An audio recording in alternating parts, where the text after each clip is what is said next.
Cuando estés en Facebook me avisas, man.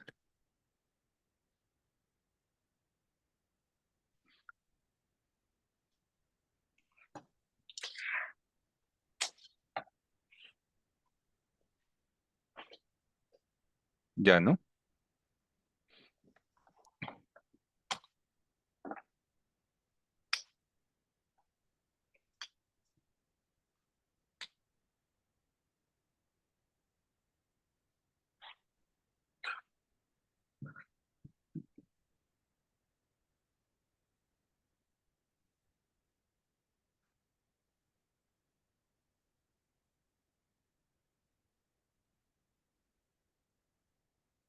¿Cómo? Estoy esperando el ok de María Ángeles.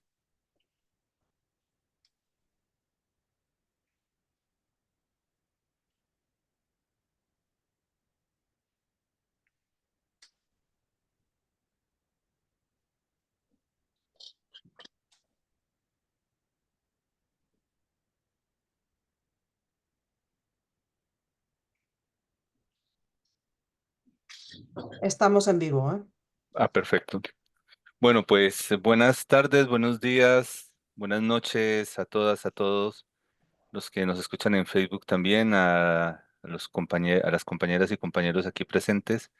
Eh, Bienvenidos, nos alegra mucho reencontrarnos después de las varias sesiones de, de workshop con, con Romanó, con García Baró, con Nathalie Deprat, y hoy retomamos nuestras sesiones de seminario permanente de discusión de análisis y comenzamos en nuestra sesión número 13 de esta parte de discusión. Pues hoy comenzamos el libro fundamental de Otro modo que ser o Más allá de la esencia. Hoy tenemos nuestra primera conferencia a cargo del director del proyecto, eh, mi maestro prácticamente en muchas cuestiones en lo que respecta a Levinas, que es a Ramsés Sánchez, la Ramsés Leonardo Sánchez Soberano, aquí lo tenemos, y va a comenzar con su lectura Las indicaciones fundamentales de otro modo que ser o la destrucción de los privilegios de la esencia. Así que, Ramsés, muchísimas gracias y te doy la palabra. No, muchísimas gracias a ti, a ustedes. Bueno, es un placer volvernos a encontrar y bueno, qué mejor que hacerlo en torno, ¿no? a este texto absolutamente fundamental, ¿no? Para el pensamiento contemporáneo, ¿no? De otro modo que cero, más allá de la esencia, de Manuel Levinas. Como bien ha señalado Paco, el título de mi lectura lleva por nombre Las indicaciones fundamentales de otro modo que ser o la destrucción pretemática de los privilegios de la esencia. ¿Sí?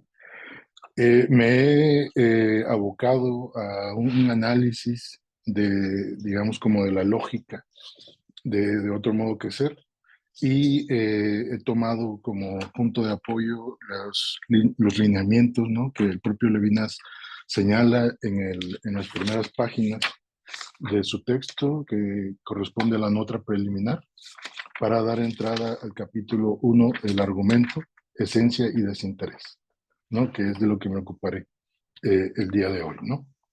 Entonces, me gustaría pues explorar justamente estas indicaciones y sacar algunas consecuencias de la lectura que implica de otro modo que hacer y fundamentalmente distinguirlo digamos, como de la tarea que va a llevar a cabo este planteamiento, que tengo la sensación de que Levinas se desentiende desde el principio de la historia de la ontoteología para poder justamente, digamos, introducir esta lógica de lo otro que el ser, que va a responder justamente a lo que podríamos llamar eh, la incompletud de la ontología fundamental para que sea pensada por el otro modo que ser como una constante digamos, corrección a la inmanencia ontológica que pretende la ontología fundamental, ¿no?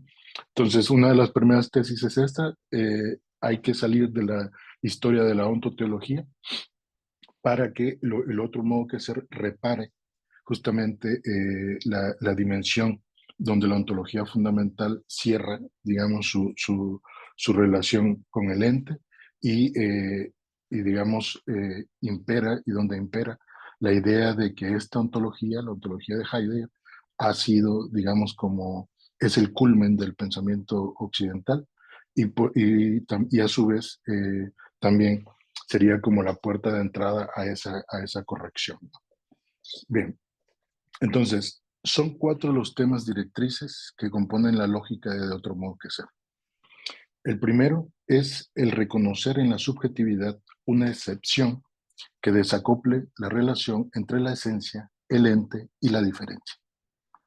Esta será una búsqueda o la búsqueda de una diferencia que ya no sería aquella que depende de la diferencia ontológica. Y esto le va a permitir a Levinas plantear una relación que no esté destinada a la comprensión, ni a la inmanencia intratemporal, ni a la apropiación, donde el ente recibiría de antemano la posibilidad de actualizar su relación comprensora con el ser. ¿Sí? Segunda tesis.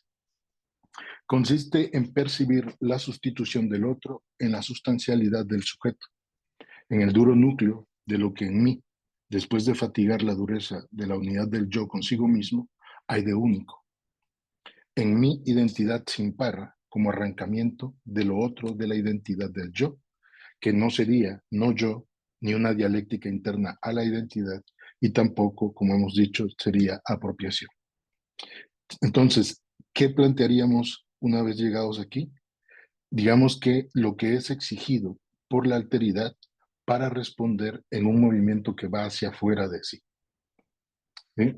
El tercer momento consiste en pensar esta abnegación anterior al querer, a la voluntad, sin miramientos, al traumatismo que la trascendencia provoca, de acuerdo con una suscepción otra que la pasividad receptiva, que la pasión y la finitud, a partir de una descripción de la pasividad que, siendo profundamente extraña a los términos de la evidencia, desdobla su pasividad más allá de las prerrogativas de la receptividad, el patos y la muerte, exigiendo una actividad superior que se desdice de toda actividad tematizable. El cuarto punto y último dice hacer derivar de esta susceptibilidad inasumible la praxis y el saber internos al mundo, haciendo superlativa la cuestión del ethos y planteando el arribo de la ileidad como el testigo, afirmado o traicionado en la praxis donde la alteridad exige su estatus de alteridad, es decir, pide justicia. ¿Sí? Bien, la interacción de estas 4 indicaciones es inevitable a lo largo de la obra, ya sea como eco de unas sobre otras, ya como auxiliándose entre sí. Una de las primeras problemáticas a atender es aquella del sentido de la trascendencia, y ella consiste en el paso a lo otro que el ser, que no es sino la destrucción de la facticidad del ente. Pasar a lo otro que el ser es desanudar la diferencia ontológica a partir del otro modo que ser, que excede los términos del ser y del no ser. La diferencia de la trascendencia exige otra diferencia, donde lo otro no se mantiene oscilando entre el ser y la nada. Es aquí donde el ilia arriba como el acontecimiento que pone en tensión los contrarios, los dualismos, obligando a que las fórmulas, forma, contenido, mención, cumplimiento, ente, ser, pierdan su legitimidad como revelación de la verdad. En este sentido, la metafísica de Levinas, ¿sí?, se separa de la ontoteología. La escritura de esta situación ya no puede corresponder a los términos de la conjunción apofántica, pues ella une igualando los términos, sino a partir de una traición que requiere la apófasis como aliado inadecuado. Cito, el hay llena el vacío que deja la negación del ser. Cierro cita. Y es allí donde las conclusiones apofánticas deben intentar un acercamiento destinado al fracaso, al hay. Así preguntamos, ¿el hay puede sacar la esencia de su inmanente permanencia en el ser?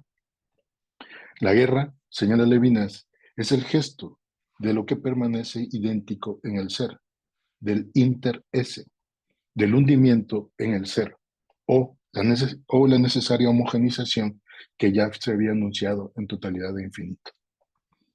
De modo que ese es inter-ese.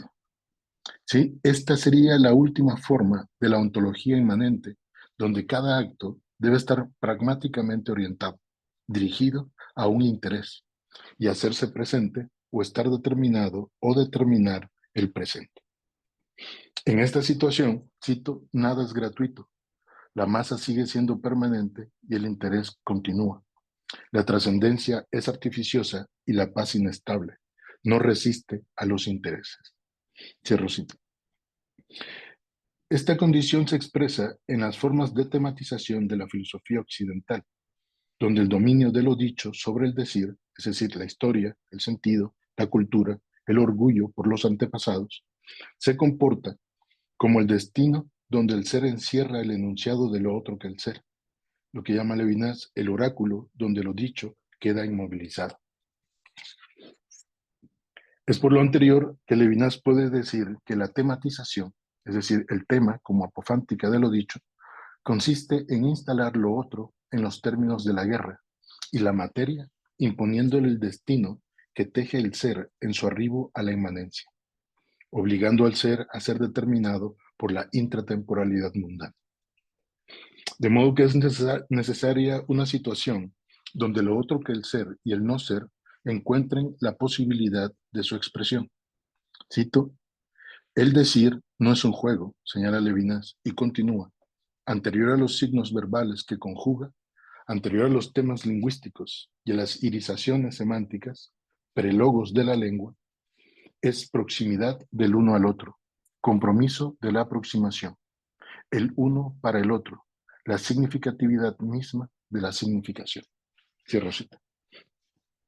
La puesta en operación de términos como proximidad, aproximación, significatividad de la significación arranca en el decir del dominio de la lengua.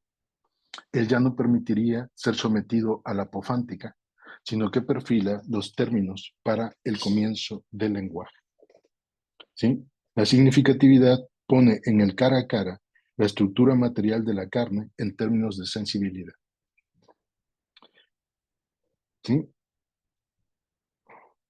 Así, continuamos con Levinas, cito, lo que hace el decir original o preoriginal, el logos del prologos, es anudar una intriga de responsabilidad, orden este más grave que el ser y anterior a él. En comparación con él, el ser tiene todas las trazas de un juego o distensión del ser, liberado de toda responsabilidad, en el que todo lo posible está permitido. Cierro cita. De modo que el decir, que es eminentemente exposición, sugiere la experiencia de la llegada de la alteridad como lo inalienable, el único, el insustituible. El decir exige invertir, poner al revés el ese del ser, remitiendo un lenguaje preoriginal que ya no opera como un simple hablar, sino como un hablar a otro. De este modo, el decir es responsabilidad para con el otro, sustitución del otro por el uno, ¿sí? Y la expresión de la situación incondicionada en tanto que anterior a toda condición. Esto es descubrirse rehén. La situación de rehén solo puede ser incondicionada, es decir, como una condición incondicionada, si la pasividad ya no es planteada como pura receptividad ni como pathos, en tanto que huida del dolor y el sufrimiento, ni como existencia o daza inhumano que solo se resuelve a la espera de la inminente llegada de su aniquilación. Una vez superado el rechazo a la pasividad, el decir exige sacrificarse. Cito, la correlación entre el decir y lo dicho, esto es, la subordinación del decir a lo dicho, al sistema lingüístico y a la ontología es el precio que la manifestación exige. Cierro cita. El paso por la ontología no es una entrega del otro modo que ser a la diferencia ontológica, ni a sus prerrogativas, ni a sus exigencias. Funciona como la ampliación de la fenomenología que el mismo Levinas entiende ha sido el motivo de su meditación. Ella pretende permanecer, cito, fiel al análisis intencional en la medida en la que éste significa restituir las nociones al horizonte de su patencia, horizonte desconocido, olvidado o desplazado debido a la ostensión del objeto, a su noción, a la mirada absorbida exclusivamente por la noción. Cierro cita. Esta estrategia es la que opera en la reducción de lo dicho a su significación de decir, como si el decir fuese el horizonte que excedería aperceptivamente lo dicho, modalizándolo y constituyéndolo de antemano. Cito, lo dicho, donde todo se tematiza, donde todo se muestra en el tema, conviene reducirlo a su significación de decir. Más allá de la mera correlación que se instala entre el decir y lo dicho, conviene reducir lo dicho a la significación del decir, sin dejar de entregarlo al dicho filosófico, siempre aún por reducir. ¿Sí? Quiere decir que estamos constantemente haciendo reducciones, ¿sí? Reducciones trascendentales en el sentido de que es desde el decir donde se entrega al ser lo dicho. Y esa, digamos, y ese volver o esta reconducción, ¿no? de lo dicho al decir, justamente lo que señala es la operación de una verdad que excede la verdad del ser. ¿Sí? La reducción consiste entonces en la reconducción de lo dicho a la significatividad del decir y hacerlo una y otra vez, ¿sí? Como una verdad en múltiples tiempos, ¿sí? Una verdad multívoca o plurívoca del ser. Esto señala que hay una, digamos, hay una discusión fundamental aquí con la unidireccionalidad de la conciencia, porque lo que está haciendo Levinas en De otro modo que ser, me parece que con mucho más claridad, es como una especie de fenomenología de la socialidad. Quiere decir que cada comienzo, ¿sí? cada dirección o cada asunción en lo dicho señala la plurivocidad de la existencia. En ese sentido, no hay una sola, no hay un solo, no hay una sola entrada privilegiada, ¿no? Sino que justamente de lo que se abre aquí es la multiplicidad. Sí, la profundización en esta situación exige una larga meditación que quizá pueda ser analizada de la siguiente manera. Primero, por la vía de la manifestación o la fenomenicidad, donde se da una subordinación del decir a lo dicho, a la sistematización lógica y a la ontología. Segundo, por la vía del lenguaje, como dicho, donde se accede a la manifestación por apostasía y abjuración. Tercero, a través de un lenguaje que sería la vía para extraer el otro modo que ser a partir de la tematización en la que ya se muestra. Y cuarto, a través de un lenguaje que permite decir el afuera del ser, la excepción respecto al ser, donde lo otro que el ser sería ya un acontecimiento en el ser. Así, la apofansis no agota el decir, señala Levinas, y es allí donde se expresa una tensión entre distintos ámbitos ontológicos. Pero hasta aquí el decir ha sido traicionado por lo dicho, dejándose traicionar para mostrar el sentido de la gravedad de la ética, esto es, sufrir por. Pero este dejarse traicionar es entonces un sentido de la trascendencia que pasa por el ser en el modo de la huella, como una incitación al escéptico a dudar con mayor gravedad. La ética surge de una pasividad que actúa dejándose traicionar, es decir, actúa sin actuar. ¿Sí? Es una preoriginalidad del decir como lo anárquico, lo no original, lo que puede ser traicionado al volverse tema, lo que llama Levinas una anarqueología, una reducción de la traición a liberar lo sabido de la tematización y la ontología, donde se señala la indiscreción como la tarea de la filosofía que se define por su voracidad de saber, esto es, por llevar a la presencia lo sabido. Al ser traicionado, para salir de la manifestación que lo apresa, lo de otro modo que ser enunciado en un decir debe desdecirse para arrancar lo de otro modo que ser de lo dicho. En esta situación, lo de otro modo que ser está ya poniendo a significar un ser, pero de otro modo. Así, la filosofía, al enunciar este más allá, encierra la trascendencia del más allá en el enunciado ancilar. En él, el decir y el desdecirse reducen lo otro a los términos del ser y del no ser. Es por ello que aquí Levinas revelará la lógica de todo su discurso y la exigencia que éste implica. Dice, debemos permanecer en la situación extrema de un pensamiento diacrónico. ¿Sí?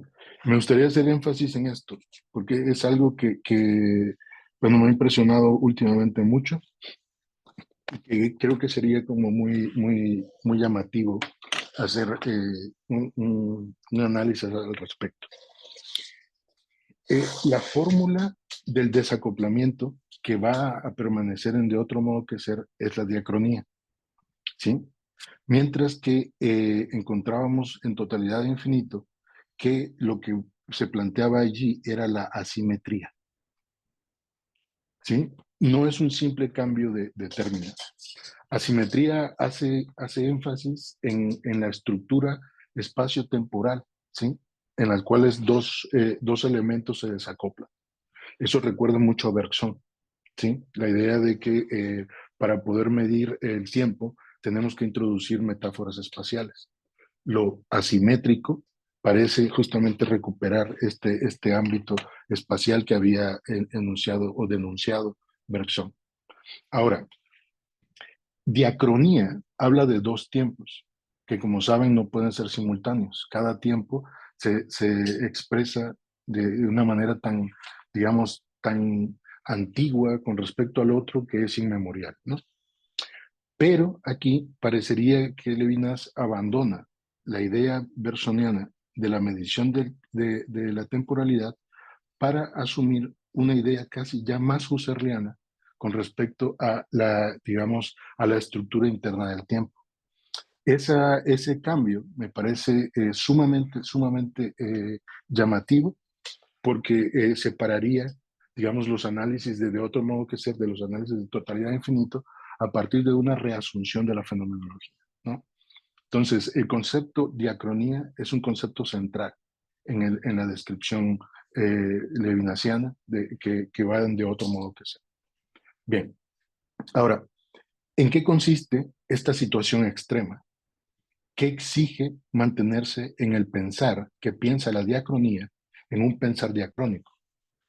El escepticismo hace su entrada en la situación donde al mismo tiempo que dudaba, aseguraba la veracidad de su dudar. La situación extrema consiste en mantenerse en la tensión misma, sin orientarse hacia un lado de la alternativa. De allí que sea necesario acudir a otras formas de expresión donde la diacronía misma no sea traicionada. Esta es la función de una escritura dispuesta a fracasar y a reanudarse. El uso, por ejemplo, de las disyunciones, de las conjunciones, que vienen una y otra vez a volver a decir de otro modo lo que ya se ha dicho y que nunca es la última palabra, ¿no? Entonces, esa estrategia de introducir frente a la apofansis, lo que hemos llamado la apofática, ¿sí? Que sería como una serie de reiteraciones de lo otro que aún no se ha dicho, pero que intenta decirse, ¿sí? Y al mismo tiempo desplazando el sentido anterior para no caer en una institucionalización de la significatividad, ¿sí? No sé si me voy explicando, ¿sí? Bien. El uso reiterativo de conjunciones, disyunciones, énfasis e hipérboles no dejan de venir a la pluma, hasta hacerse en una escritura absolutamente exhaustiva, ¿sí?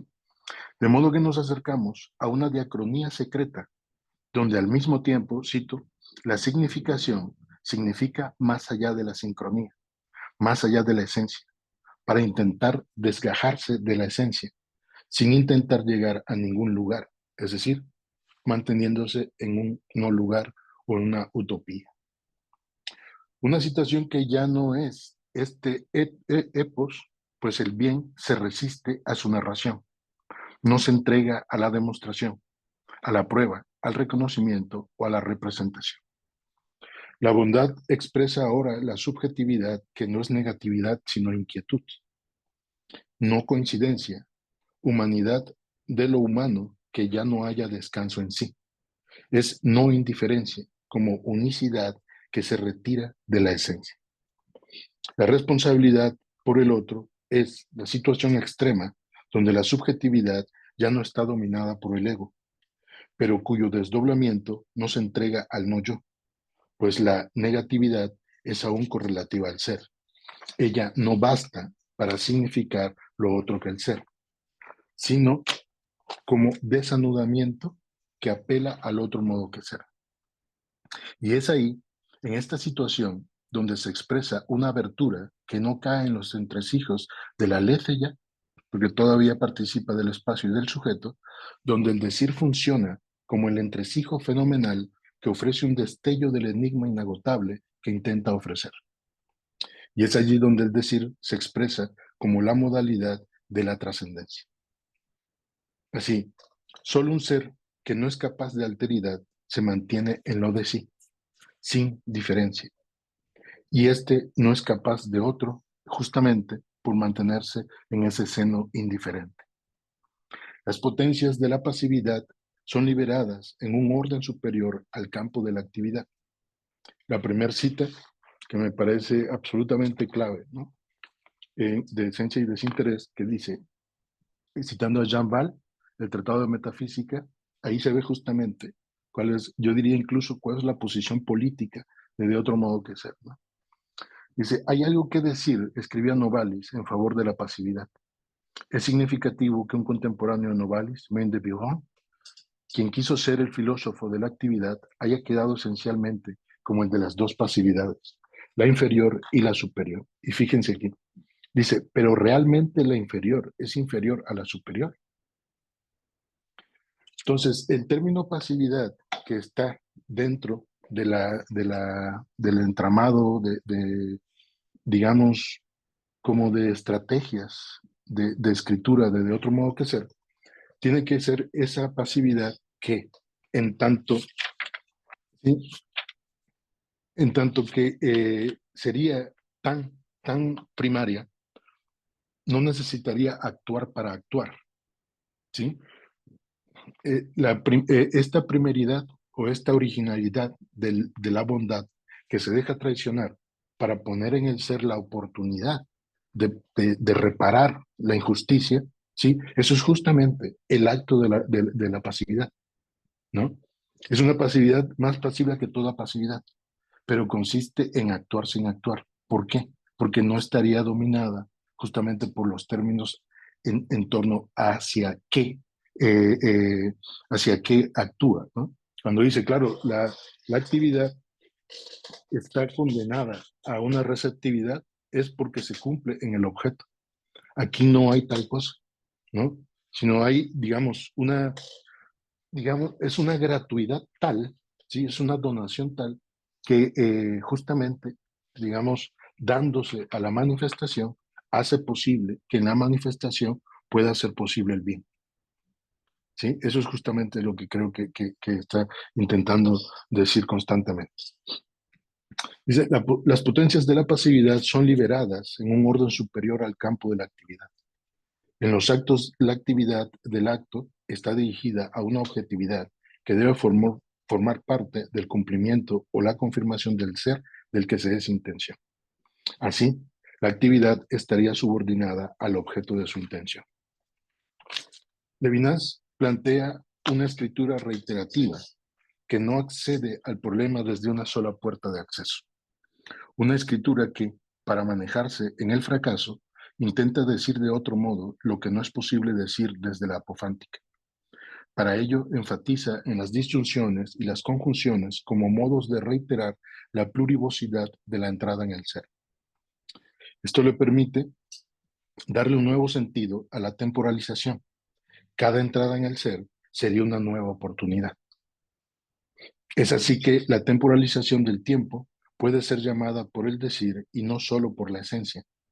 Con ello es posible dar alcance a lo preoriginal en un modo absolutamente diacrónico, inalcanzable por la memoria o por la historia. Pero debemos aquí hacer la siguiente pregunta. ¿Cómo se da esta relación si no es por participación, ni por cumplimiento, ni por voluntad? Levinas está describiendo el lado nocturno de la cotidianidad heideggeriana. Es lo extraordinario, la extraordinaria situación de la responsabilidad, lo que está aquí en juego. En el punto 6, esencia y significación, de la página 34 de la segunda traducción de Sígueme, la figura cartesiana del infinito, a diferencia de totalidad de infinito, será planteada desde la pasividad. A lo que no puede ser contenido, cito, no le corresponde ninguna capacidad. ¿Sí? Así, Levinas señala lo no presente, lo invisible, el no origen, lo anárquico, lo santo, desde su potencia, alejándose por completo de la gramática heideggeriana. Es decir, aquí ya no tenemos la necesidad de encontrar un soporte óntico para la revelación. Así, la bondad puede tener un sentido ontológico, sugiere la superlación misma de la humanidad o de la humildad. En otras palabras, la pasividad ha encontrado sus potencias. Una pasividad tal solo puede ser asumida como positividad, como la afirmación de la existencia de la no presencia. Esa no presencia es la donación de lo otro en mí, la sustitución de la identidad por la condición de rehén, ¿sí? A mi pesar para otro. Cierro cita. Dimensión donde la subjetividad abandona el círculo circunscrito en lo de sí y en su identidad. He aquí la inversión del interés de la esencia en tanto que ruptura y anudamiento, acontecimiento donde la identidad ya no domina todos los términos de la subjetividad. La subjetividad se constituye como una identidad que encuentra su sentido en la salida hacia lo otro. La responsabilidad es así una deuda que se incrementa en cuanto más se salda, una responsabilidad infinita.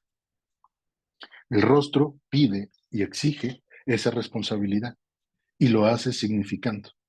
Su carácter no es fenomenal, sino enigmático, ni mera manifestación, ni mera patencia fenoménica, sino desvío como huella, fuera o más allá de la conciencia, sin identidad.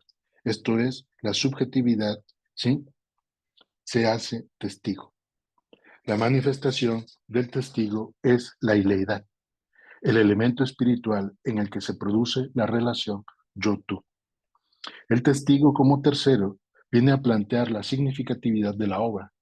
Así, la sustitución se desempeña como la significación donde es puesta a prueba la subjetividad misma del sujeto.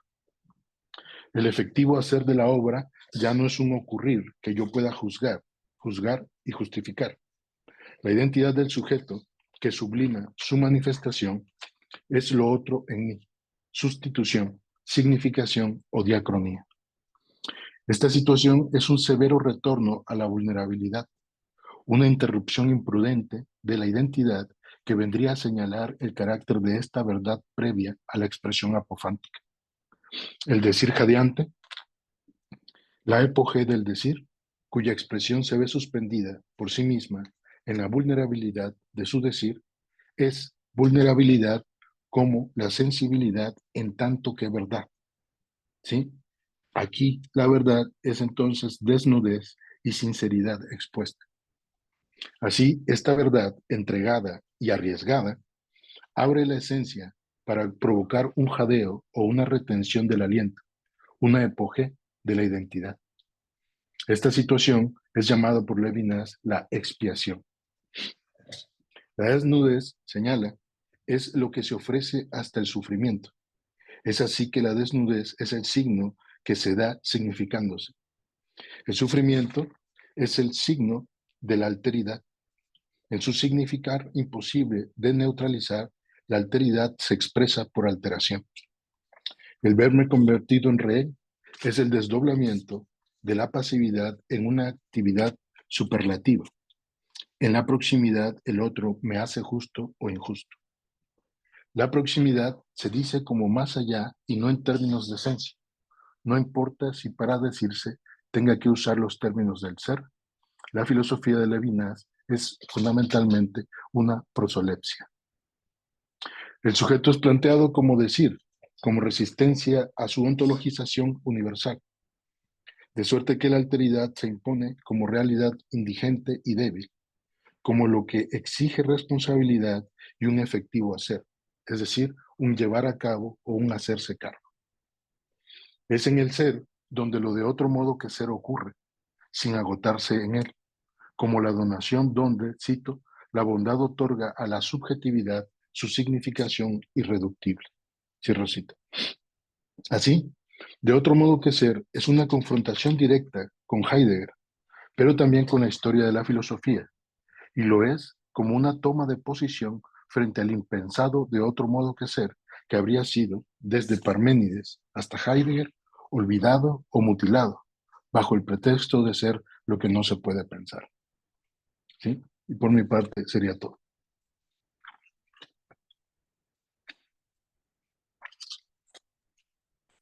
Bueno, muchas gracias, Ramsés, Gracias. por permitirnos entrar a este texto de esta manera, con tantos elementos. Yo creo que es una gran oportunidad la que tenemos de trabajar así juntos sobre este texto tan esencial para todos. Y bueno, como siempre, yo ya tengo algunas preguntas, pero voy a dar primero, obviamente, paso a ustedes para el que quiera preguntar, proponer, hacer observaciones. Adelante. Adelante, Alberto.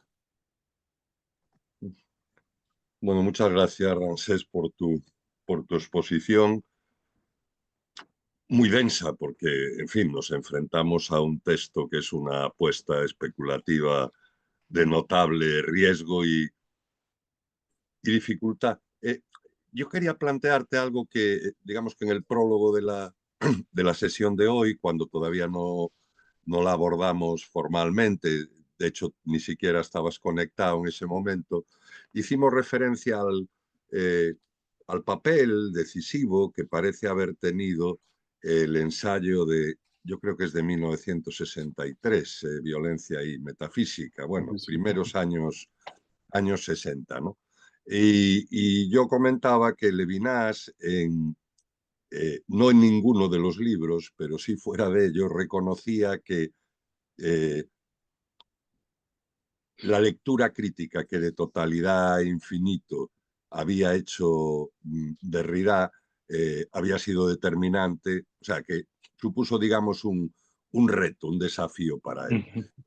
Habría una, quizá decir, contradicción interna es una expresión demasiado fuerte, pero habría una cierta inconsistencia del discurso de Totalidad Infinito porque pretendía impugnar el primado de la ontología, pero al mismo tiempo no abandonaba el logos o el lenguaje de la ontología. Y bueno, debió, como se dice en lenguaje infantil, le debió hacer pupa a Levinas la crítica y la respuesta es de otro modo que ser, donde tanto en el plano de la escritura, tú lo destacaste, como de los contenidos discursivos, él pretende lo imposible, que es pensar fuera de la ontología. ¿Lo habrá logrado o no? Eso es algo que tendremos que abordar y discutir, pero me parece que es de justicia, vamos a decirlo así, reconocer que entre las dos obras maestras del filósofo está la presencia perturbadora o inquietante del escrito de Derrida. Bueno, era, digamos, con un carácter complementario, una vía, creo, a tomar en consideración. Nada más. Muchas gracias. No, muchas gracias. En los textos que se publicaron ahora, en del tomo cuarto de las obras completas, hay unas cartas que Levinas y Derrida se dirigen, donde Levinas habla justamente de el impacto que ha tenido justamente su crítica, ¿no? no llega a decir que sea absolutamente, digamos, decisiva como para cambiar incluso la estructura de la exposición, pero sí que dice que es muy importante lo que ha visto Derrida para el planteamiento de la problemática. Yo creo que hay también otro momento decisivo aparte de Derrida, y que es el haber conocido a el profeta Chouchan, ¿sí? Que es sumamente importante, digamos, para la confección de otro modo que ser. Y yo lo pondría casi como al mismo nivel de la importancia que ha tenido la figura de Derrida, también Chouchan, ¿sí? Porque justamente Levinas va a señalar que fue gracias a él que pudo empezar como a entender la importancia de tematizar lo intematizable y tratar de exponer eso intematizable bajo la esfera de una escritura que no es la escritura última, sino una escritura que está pidiendo, digamos, más sentido, ¿no? Entonces yo lo pondría a lo que señalas, que estoy totalmente de acuerdo, yo pondría esta segunda figura, ¿no? Que es sumamente importante para Levinas y que le hará entender de una manera totalmente novedosa justamente el papel del judaísmo en la filosofía o la relación entre la filosofía y el judaísmo, ¿no? Sí, sería, pero bueno, estoy totalmente de acuerdo con Alberto, ¿no? Muchas gracias por la pregunta y la respuesta. Adelante, Natalia. Te saludo también. Gracias, Francisco. Un gusto verlos a todos. Mi pregunta es sobre esta idea que planteabas que me pareció muy interesante sobre si el pensamiento diacrónico, la diacronía, es aquel elemento que se opone o que viene a sustituir la simetría en totalidad Asimetría. infinito, porque efectivamente la simetría es el concepto clave para entender la relación con el otro como maestro. Y me parecía muy interesante como que lo vieras como una sustitución, ¿no? de un pensamiento espacial a un pensamiento temporal. Temporal. Sin embargo, también hay estas otras relaciones con lo otro, como por ejemplo la relación con la mujer, con lo femenino, donde no hay esta relación de asimetría, ¿no? En totalidad infinito. Y también, o sea, por un lado eso, ¿no? Como la simetría, o sea, a mí me parece muy interesante cómo la simetría en totalidad infinito solo aparece en esa relación con el otro como maestro, no aparece en la paternidad, no aparece en la feminidad. Creo que eso es un tema, pues es una pregunta todavía abierta y no resuelta, porque aparece ahí y no en las otras relaciones que presenta.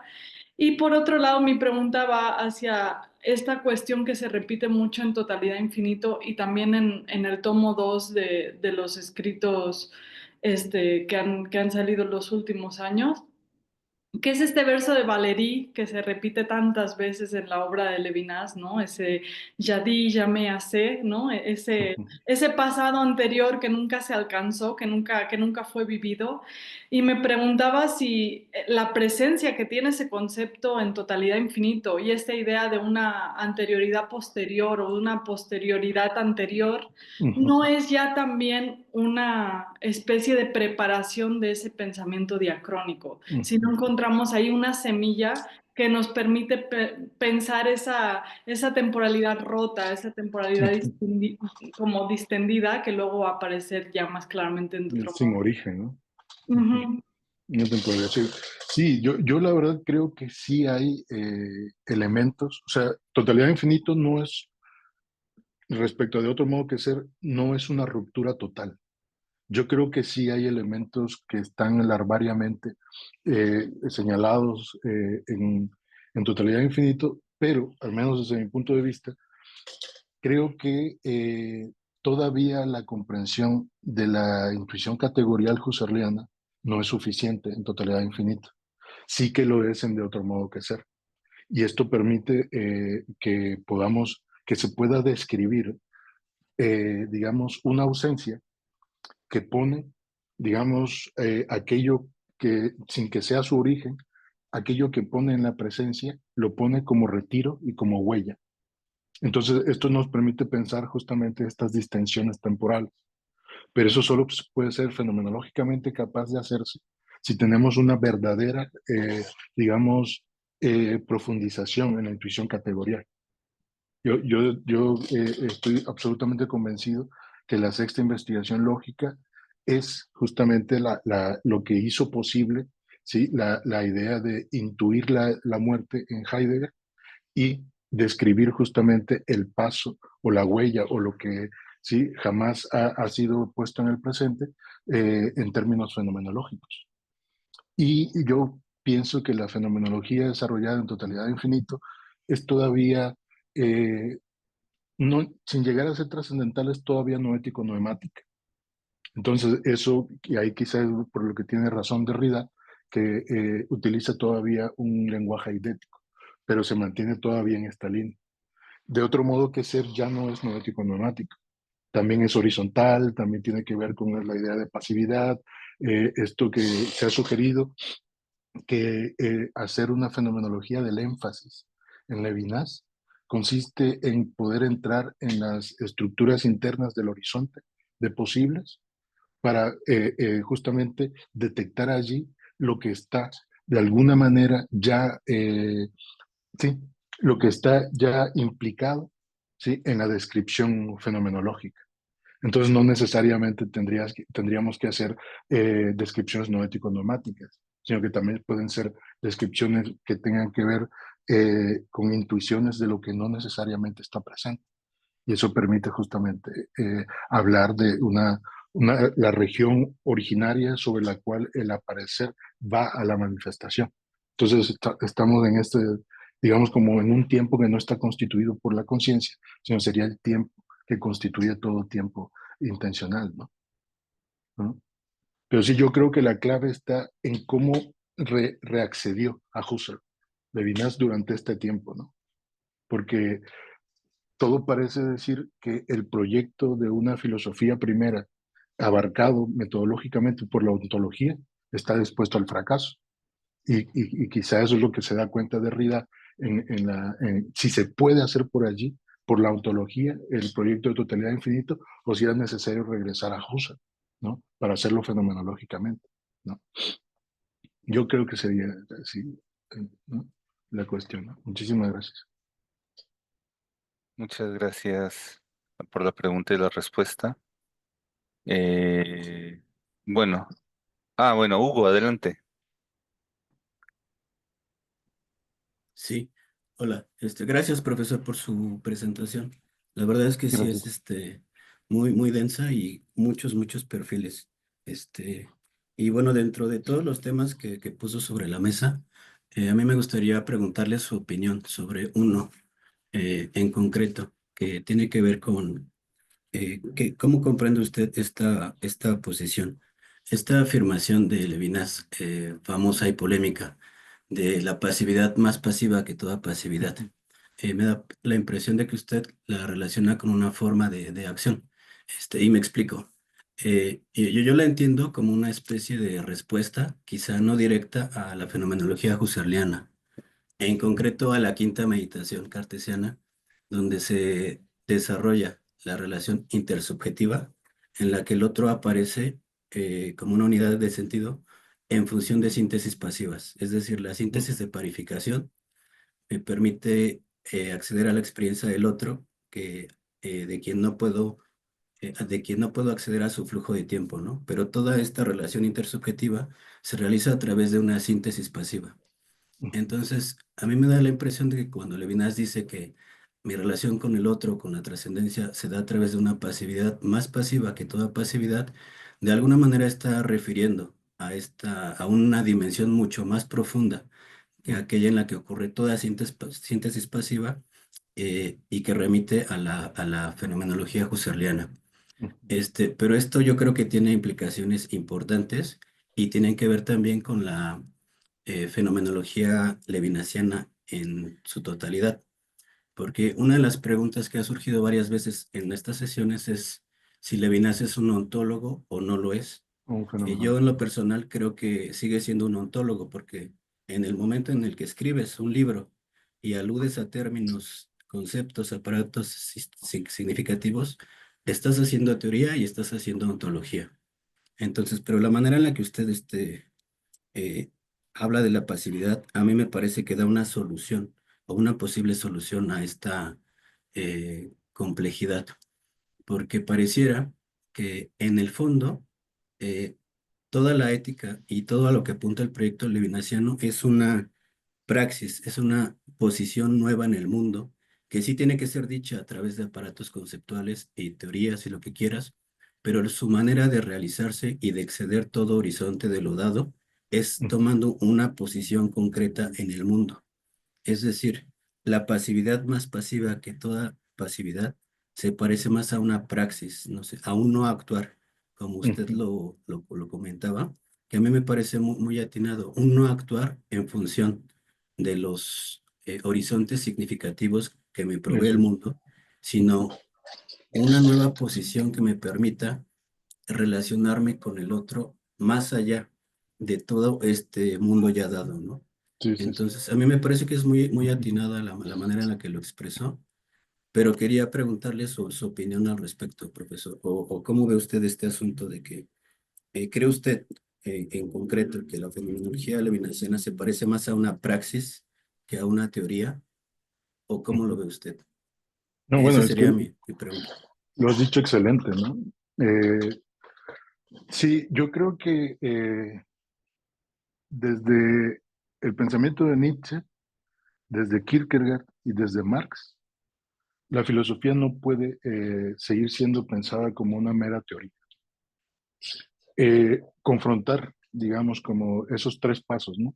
La crisis del cristianismo en Kierkegaard, la, digamos, el comienzo de una época o de una nueva época a partir de la destrucción en Nietzsche con el nihilismo, ¿sí? Y la emancipación de las clases con Marx, son filosofías que exigen prácticas y exigen justamente compromisos. Yo creo que la filosofía de Levinas solo tiene sentido cuando se adquieren realmente compromisos. Y estos compromisos no nacen, y justamente es que lo has dicho excelente, ¿no? Estos compromisos no nacen de una decisión libre, ¿no?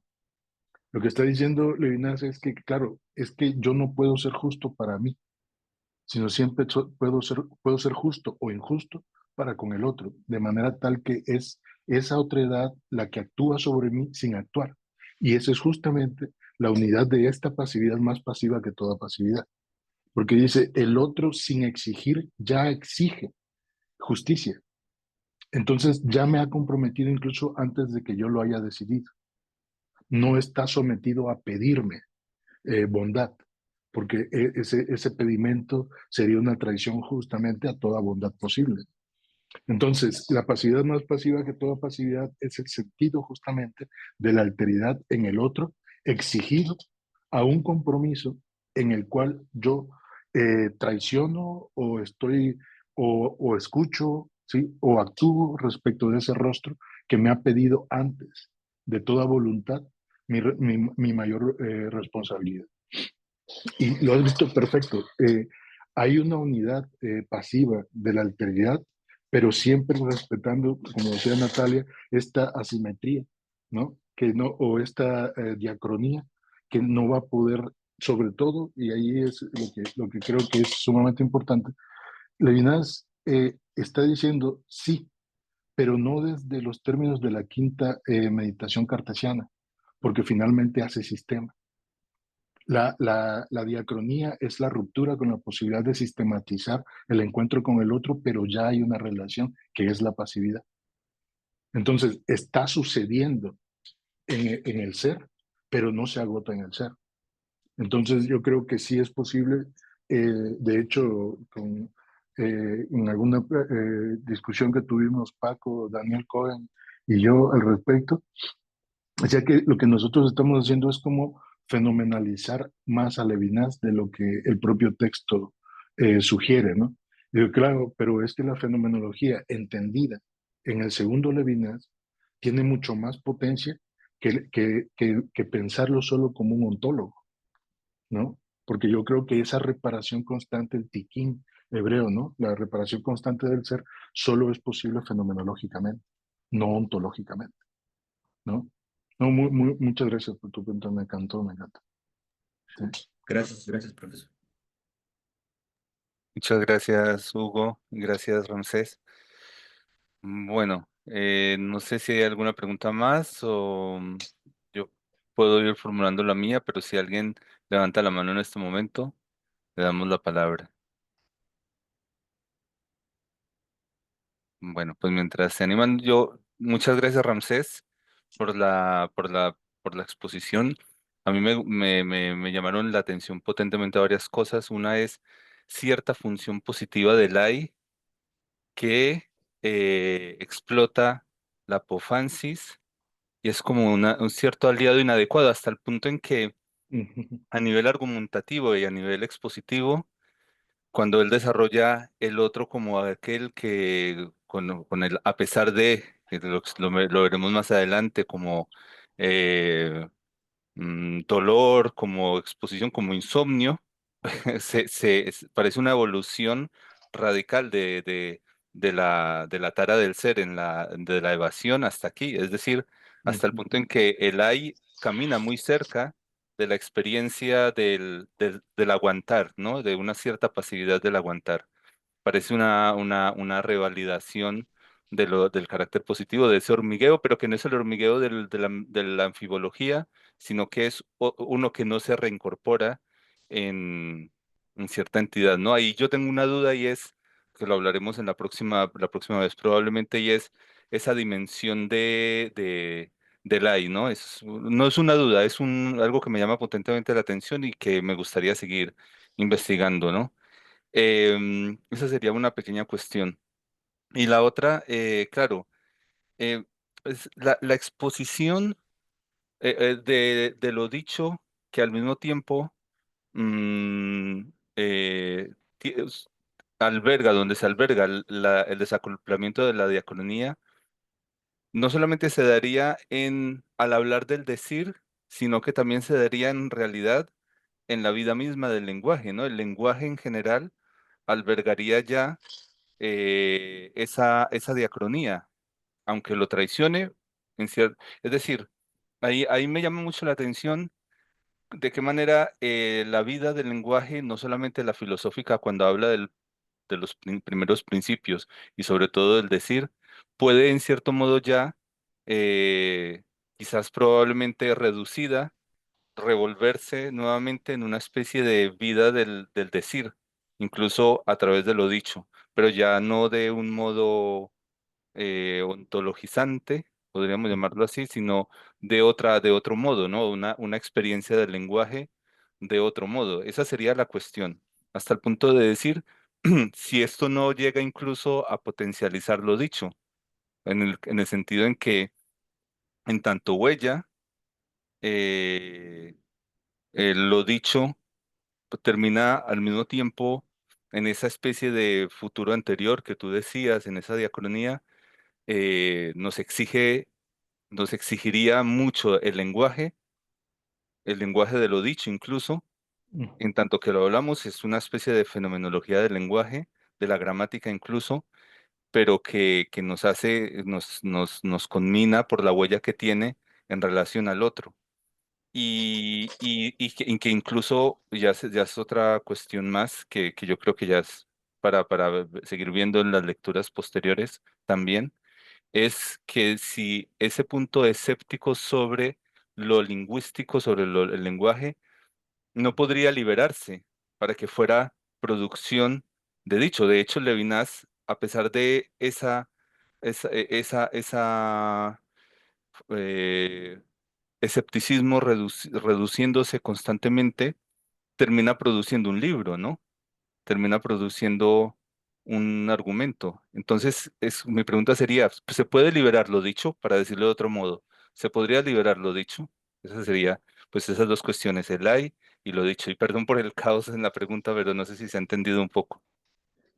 Bueno, espero poder haberlo entendido, ¿no? Pero yo creo que hay que tomar en consideración, digamos, cómo opera el AI de otro modo que ser, ¿no? Mm, Si el AI en los primeros textos, en de la evasión, de la existencia del existente, requería como un paso en solitario de justamente aquel esa preparación del sujeto ético que va a llegar justamente hasta, digamos, inicialmente, yo veo la obra de Levinas así, inicialmente es la preparación del camino para aquel que puede ser capaz de acoger la otredad en lo de sí.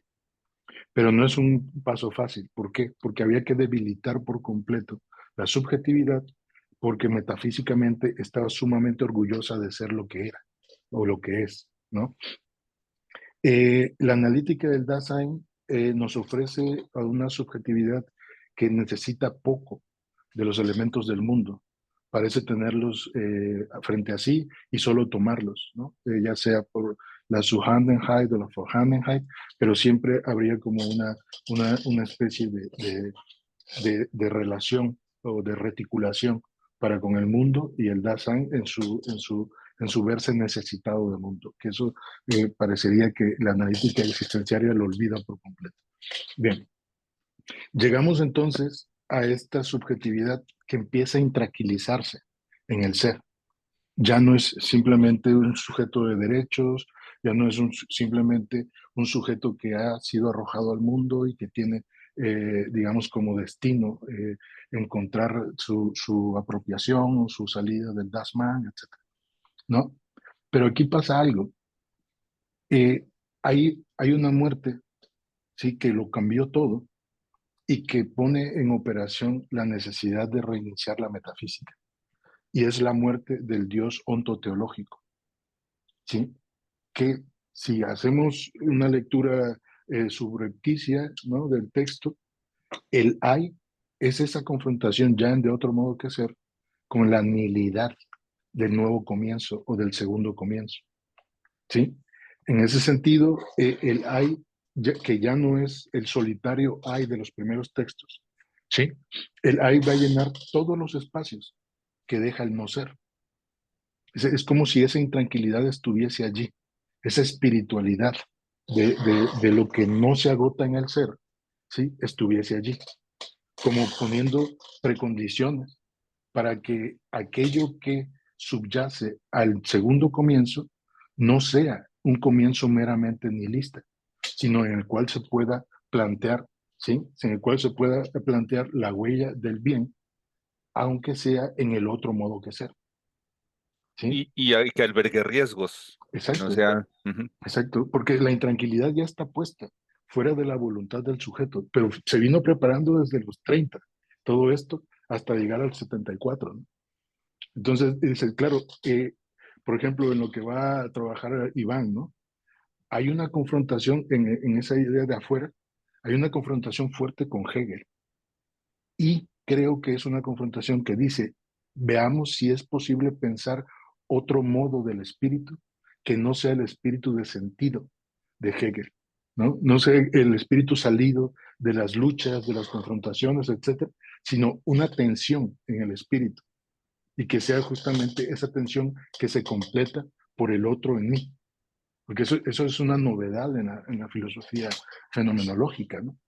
Una especie de yo con otro o un para el otro que ha abierto o ha puesto una apertura en mí de tal manera que acojo espiritualmente a otro. Y con lo que decía Hugo, ahí es donde yo creo que se emancipa la idea de pasividad más pasiva que toda pasividad, ¿no?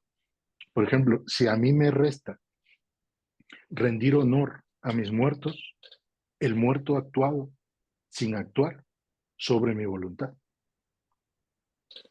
¿no?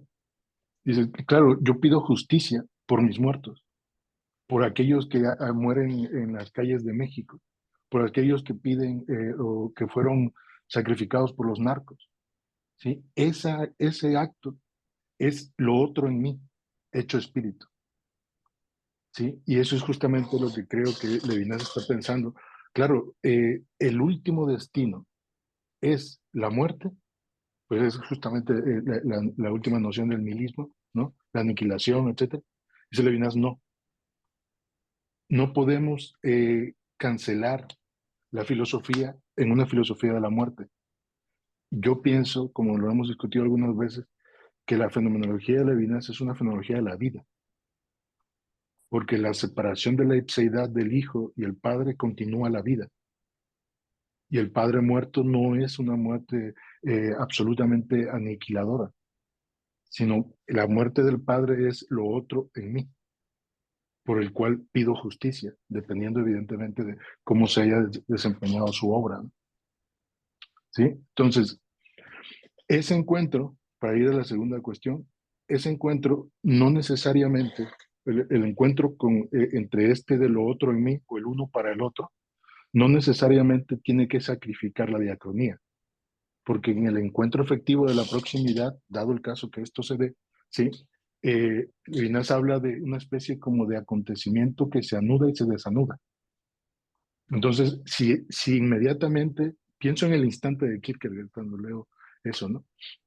Si inmediatamente se desanuda, no hay tiempo para que la diacronía se sincronice, ¿sí? Porque es justamente la llegada de un misterio, y esto es enigma y fenómeno, ¿no? Esto es absolutamente esencial. La llegada de un misterio, dice en enigma y fenómeno, ¿sí? Que se abandona el misterio que empieza, que pone el rostro del otro, necesita que abandonemos términos utilizados como el tú, el vous, etcétera, en totalidad infinito, es la primera vez que aparece ese concepto en Levinas. La proximidad y el prójimo, que dice, eso es una fenomenología de la sensibilidad, ¿no? Entonces, ¿hay tiempo para que la diacronía pierda su diacronía? Yo pienso que no. En ninguno de los dos casos, en el uno para el otro o en el otro de la proximidad, ¿no? En Creo el, que... Adelante, adelante. no, que es justamente en el siguiente capítulo dirá, cuando habla de la reducción, es que hay una especie de futuro anterior, que era el que decía también Natalia, una forma de diacronías donde lo dicho ya está reducido en tanto que tiene sombras de aquello que lo Sí, reduce. Exacto, entonces no se puede vivir. claro. Mm, Es como si el decir pusiese como pretexto la manifestación mm, para introducir en el ser la posibilidad del bien, ¿sí? Porque por sí mismo la ontología no puede darse el bien, porque el bien es trascendente, mm. ¿sí? O sea, todo aquí se maneja con un concepto operatorio. ¿Cuál? La trascendencia. Es el concepto operatorio por antonomasia en Navidad, ¿no? Pensar como si dijéramos casi aristotélicamente, la trascendencia se dice de muchas maneras, ¿no? Es Mm. decir, la trascendencia se muestra de muchas maneras, ¿sí? Y eso es justamente cada oportunidad. Y ahí voy a la tercera noción, ¿no? Eh, Dice, solo se es justo en un mundo en el que se puede hablar y juzgar, ¿sí? Eso es, incluso en los cuadernos del cautiverio aparece este término, ¿no? O sea, la justicia consiste en poder juzgar los actos de otro, ¿sí? Y justamente juzgarlos en términos de aquello que realmente hace a otro, ¿sí? Platónicamente nos podríamos decir, tú no puedes decir que eres una persona buena si has vuelto miserable a otro, ¿no? Esa es tu obra, dirá Levinas, ¿no? Pero ¿qué pasa? Que justamente en tanto que tengo tiempo y la obra me hunde en una deuda impagable con otro, independientemente que yo haya podido hacer algo por el bien o por la justicia, ¿sí? La obra requiere una reiteración. Entonces yo puedo volver al encuentro con el otro a, de alguna manera, no hacerlo tan mal como la vez pasada. En ese sentido, la experiencia del lenguaje del de otro modo es una oportunidad para la redención, en el volver, volver a decirlo, desdecirse que se vuelve a decir para intentarlo hacer mejor. Entonces, jamás sabré si mi obra es justa, porque el único que puede experimentarla es el otro. Entonces, en ese sentido, el lenguaje pide esa reiteración, ¿sí? Ese volver a intentarlo, ¿sí? Y la última cuestión, yo creo que lo que está diciendo Levinas es, no se trata de creer o no en Dios, ¿sí? Eso es una cuestión de escepticismo. Pero, ¿sí? Si se fijan, aquí los subrayé, pero bueno, no, va a ser muy pesado decir página tal, tal, tal. Utiliza figuras como el como sí, el tal vez, el quizá, que no son modos ni escépticos, ni racionalistas, ni empiristas, de decir que hay algo otro que el ser. Entonces, el escepticismo de Levinas se mantiene justamente ahí. Dice que podemos encontrarnos en los entresijos del ser sin necesidad de hacer religión, sin necesidad de asumir, digamos, positivamente, como lo harían las religiones positivas, positivamente la existencia o inexistencia de Dios.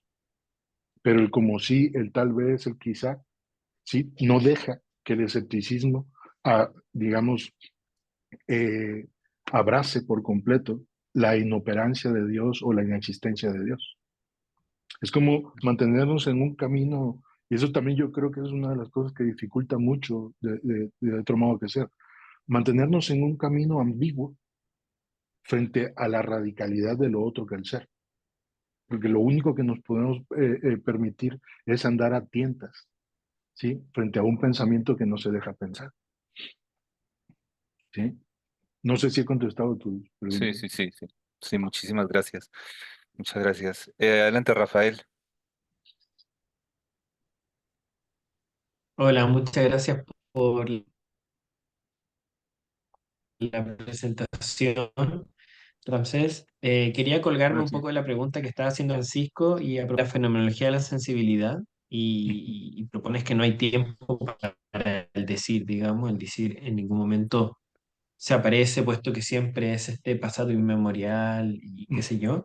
Pero a mí siempre me ha llamado la atención en de otro modo que ser las referencias que hace Levinas sobre la materialidad y específicamente sobre el encuentro con el otro como la exigencia de sacarse ¿A ustedes les el pasa pan que se de la pierde un boca. poco, Rafael? Sí, sí, se Rafael, corta un poquito. si quiere, Y otros textos como en De Dios. te corta un poquito, Rafael. Si quieres, puedes quitar eso. Yo creo quitar la cámara mientras haces la pregunta para que te podamos escuchar bien. Ya, Yo creo que ok. ahora va a ir ¿Ahora sí? mejor. ¿Ahora Sí, se me te escucha escuchó. bien? Sí. Ok, perfecto. Bueno, mm, no sé dónde me quedé, entonces parto de nuevo. Sí, por favor. Creo que se sigue cortando. Se sigue ¿Me cortando. escucha? Sí. Sí, ahí, ahora te escuchamos, pero decimos que sí. En cuanto empiezas a hablar, se vuelve a cortar. Ujú. Ah, lo que pasa es que mi habitación queda muy lejos del router del departamento, entonces, eh, bueno, la Yo creo dejaré que ahora va bien, para parece que otro ahora fluye. momento. No, parece que ahora está fluyendo, vamos a intentarlo una vez más. Si no, ¿Sí? escuchamos a Alberto y después Ok, volvemos a intentarlo. O si quiere bueno. escribirlo también, ¿no? Bueno, si quieres escribirlo. Sí, si quieres, Rafael, vamos a escuchar a Alberto La dejo, mientras le y dejo volvemos a stand-by. intentarlo. Vale. Ok, dale, vamos, vamos. A ver si puedes buscar ahí una forma de acercarte al router o escribir la pregunta, que interesa muchísimo. Sí, adelante, Alberto. Simplemente una, digamos, nota a pie de página con lo del AI. Yo creo que lo que hablábamos de la dificultad intrínseca de otro modo que ser, nos va a situar en momentos de lectura difícil, comprometidos y que probablemente requieran un alto grado de cautela.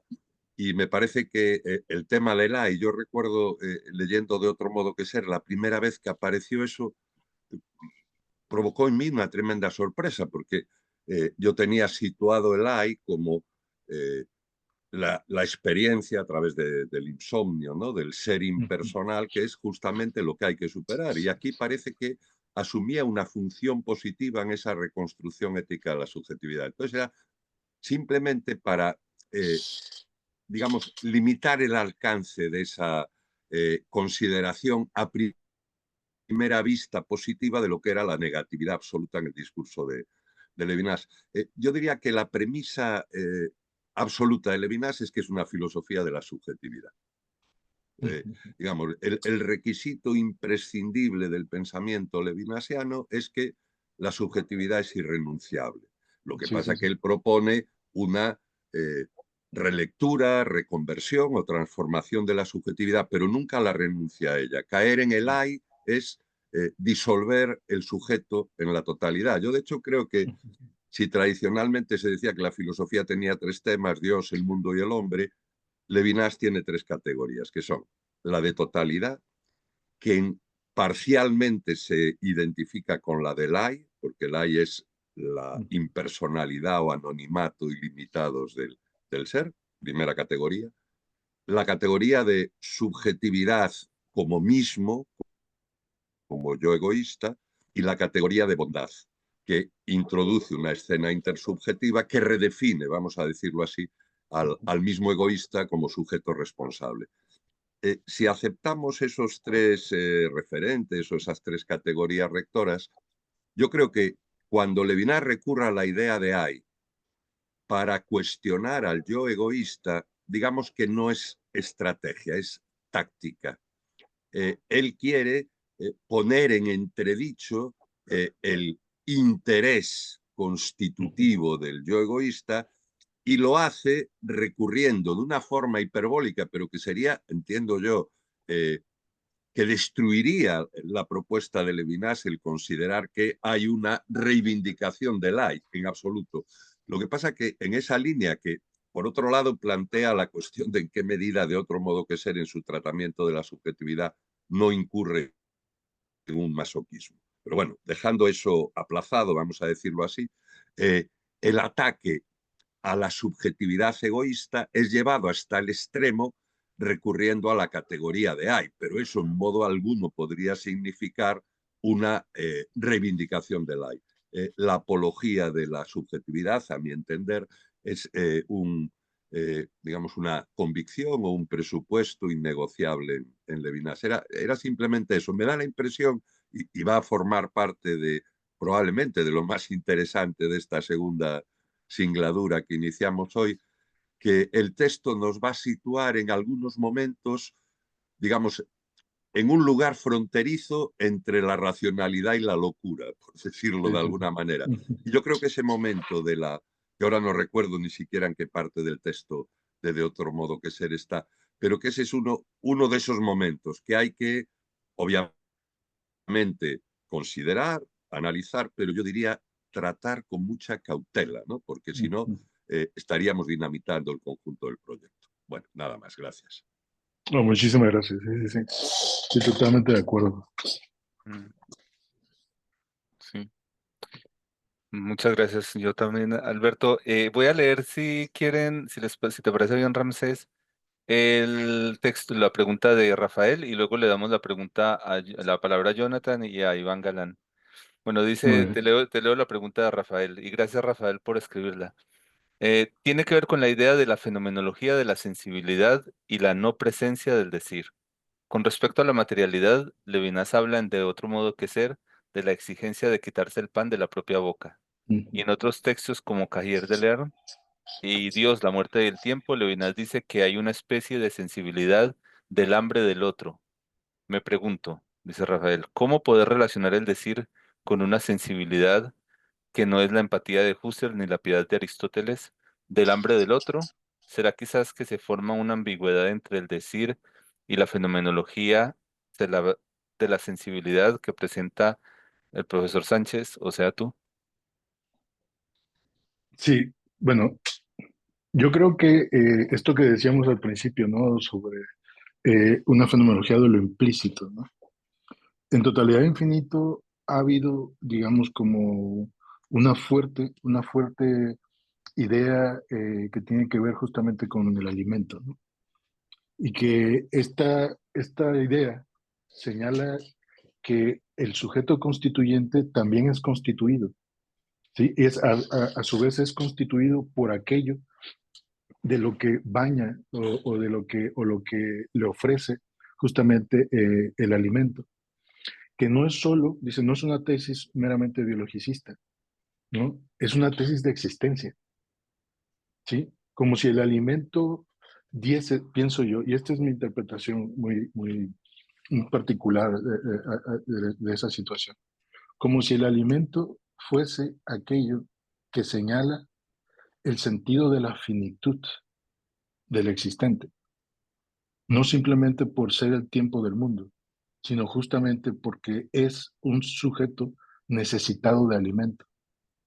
Digamos, y vamos a ese nivel, lo que está haciendo Levinas es justamente una fenomenología de la sensibilidad, como bien dice Rafael, y que justamente esta sensibilidad necesitada de alimento mostraría el sentido del morir por, que va a estar latente en este segundo Levinas, ¿no? Entonces, ese morir por es una muestra justamente de que no estoy solo frente a la muerte, sino que más bien frente a la muerte, no solo combato diariamente con el alimento o no tener alimento, usar el medio de trabajo, etcétera, etcétera, sino que también puedo dar esa finitud o ese sentido de mi finitud, la puedo compartir con otro.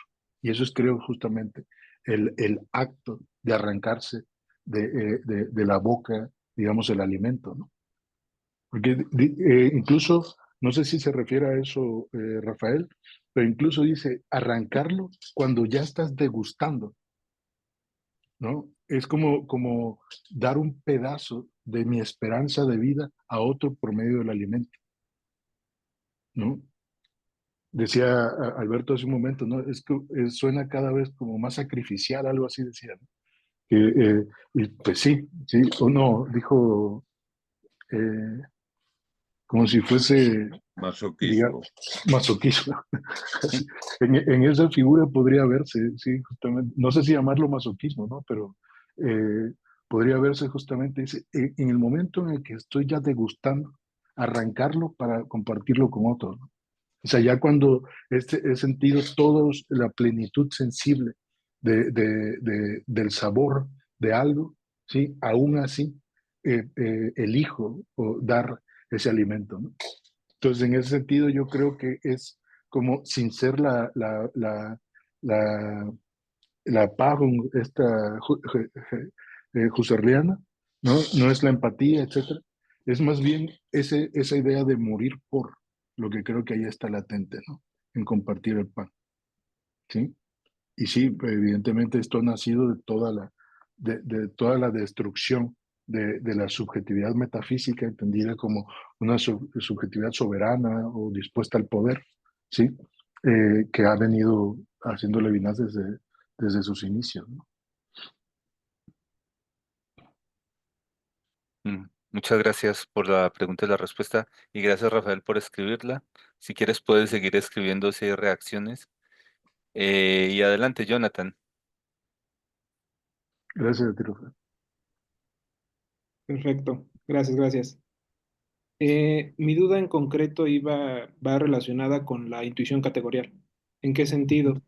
En si la cuestión de la metafísica en totalidad e infinito se modifica en de otro modo que ser, es decir, entendiendo que la metafísica parte también del lenguaje propio de la ontología, es decir, como aquello que no, como aquello neuménico en estilo kantiano, en sentido kantiano, que no se puede presentar. ¿A qué voy en este sentido? Si la intuición categorial rompe de cierta manera con la metafísica en un sentido de apuntar al otro lado, en términos De o sea, que trascendencia. rompan con la ontología, que de cierta manera reciban, digamos, un contenido del otro lado, o simplemente revela el punto, digamos, fenoménico en el que el otro acontece. Es decir, Ujú. esta constitución, esta intuición categorial apunta al contenido del otro o apunta solamente a su advenimiento. Porque si es así, digamos que aún el contenido del otro queda en un sentido metafísico, aún Claro. digamos, aún rompiendo con el lenguaje de la ontología, la Ujú. metafísica en tanto que el otro o el advenimiento del otro se mantendría completamente ajeno, incluso al lenguaje. O sea, es decir, Ujú. incluso cualquier sentido, cualquier intención de acaecer o de traer al otro a partir del lenguaje o cualquier otro sentido, sería como tendría un cierto límite, es decir, el otro sigue siendo un límite que no es fenoménico, o sea, no hay manera alguna, de ahí por ejemplo el sentido de la huella, ¿no?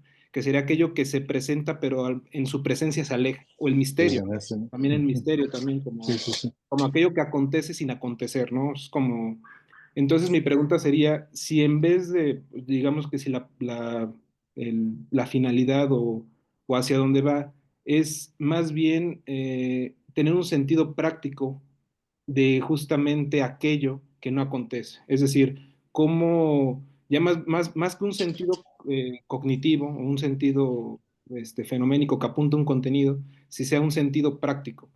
Es decir, que esto sea un mandato, a tientas, digamos, sea como no en un sentido de mención, sino en un sentido de praxis. Ese sería como mi...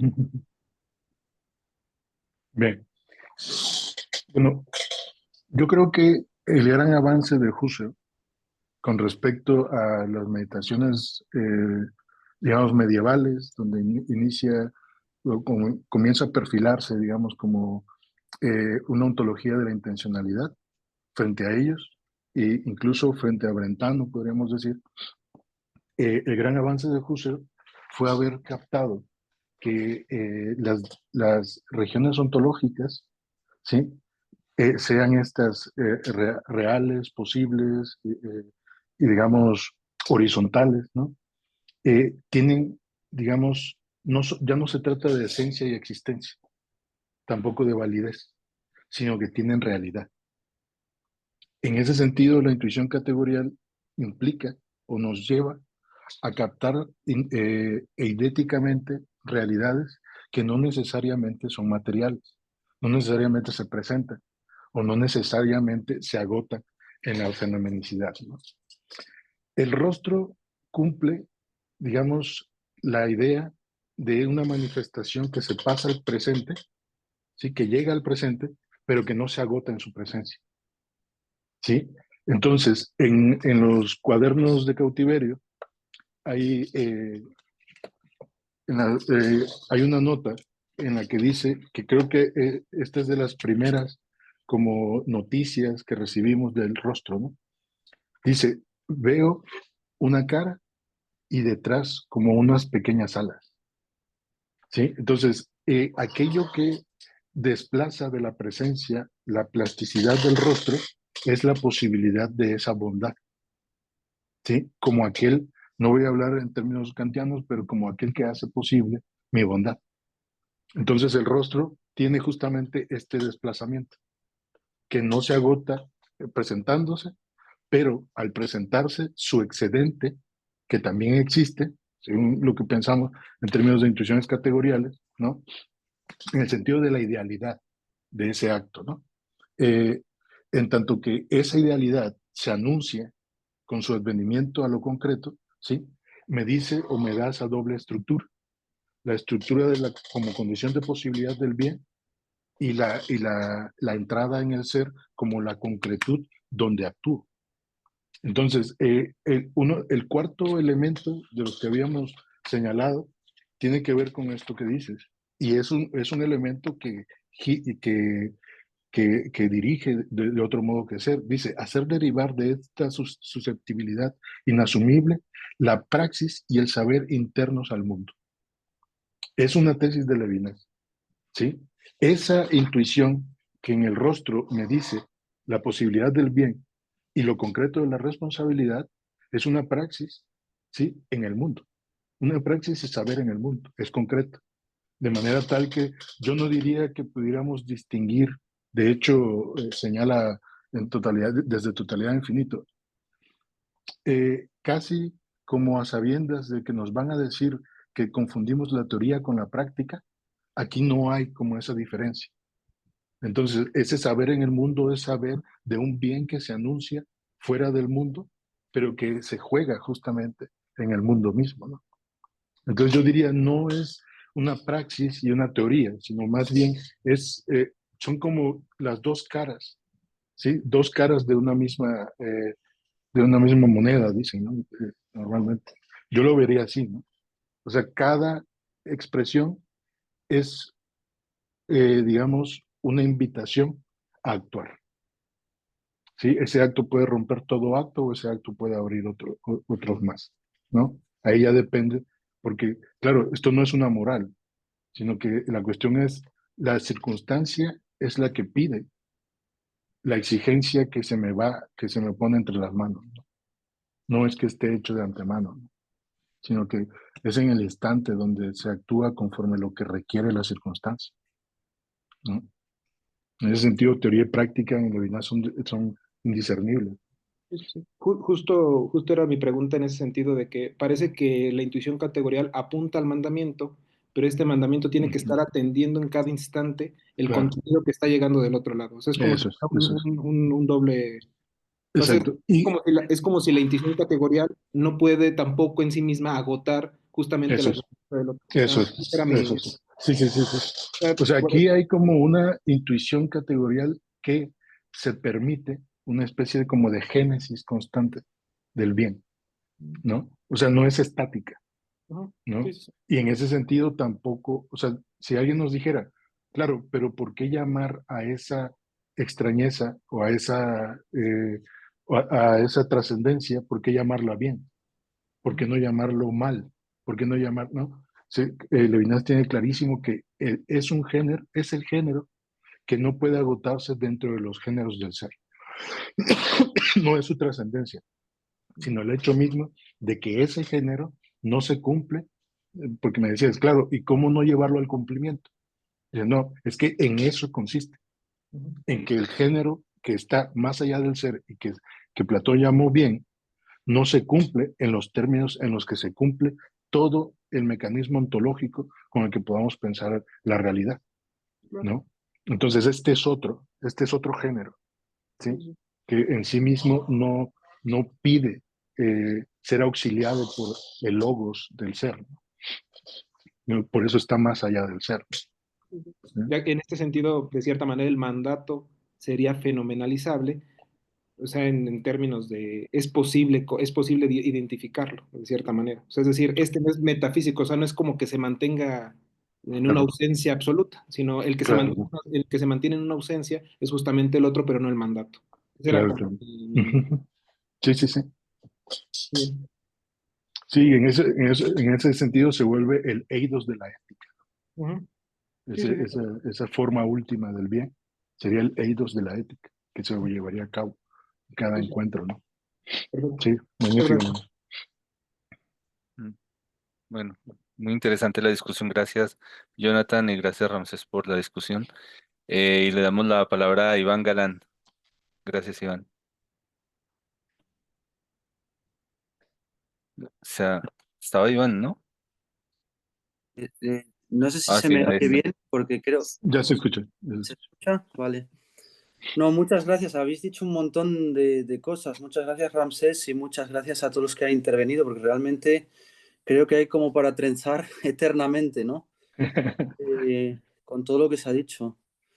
Bueno, yo creo que una de las cosas que más me han llamado la atención de todo lo que se ha dicho es que creo que se puede deslindar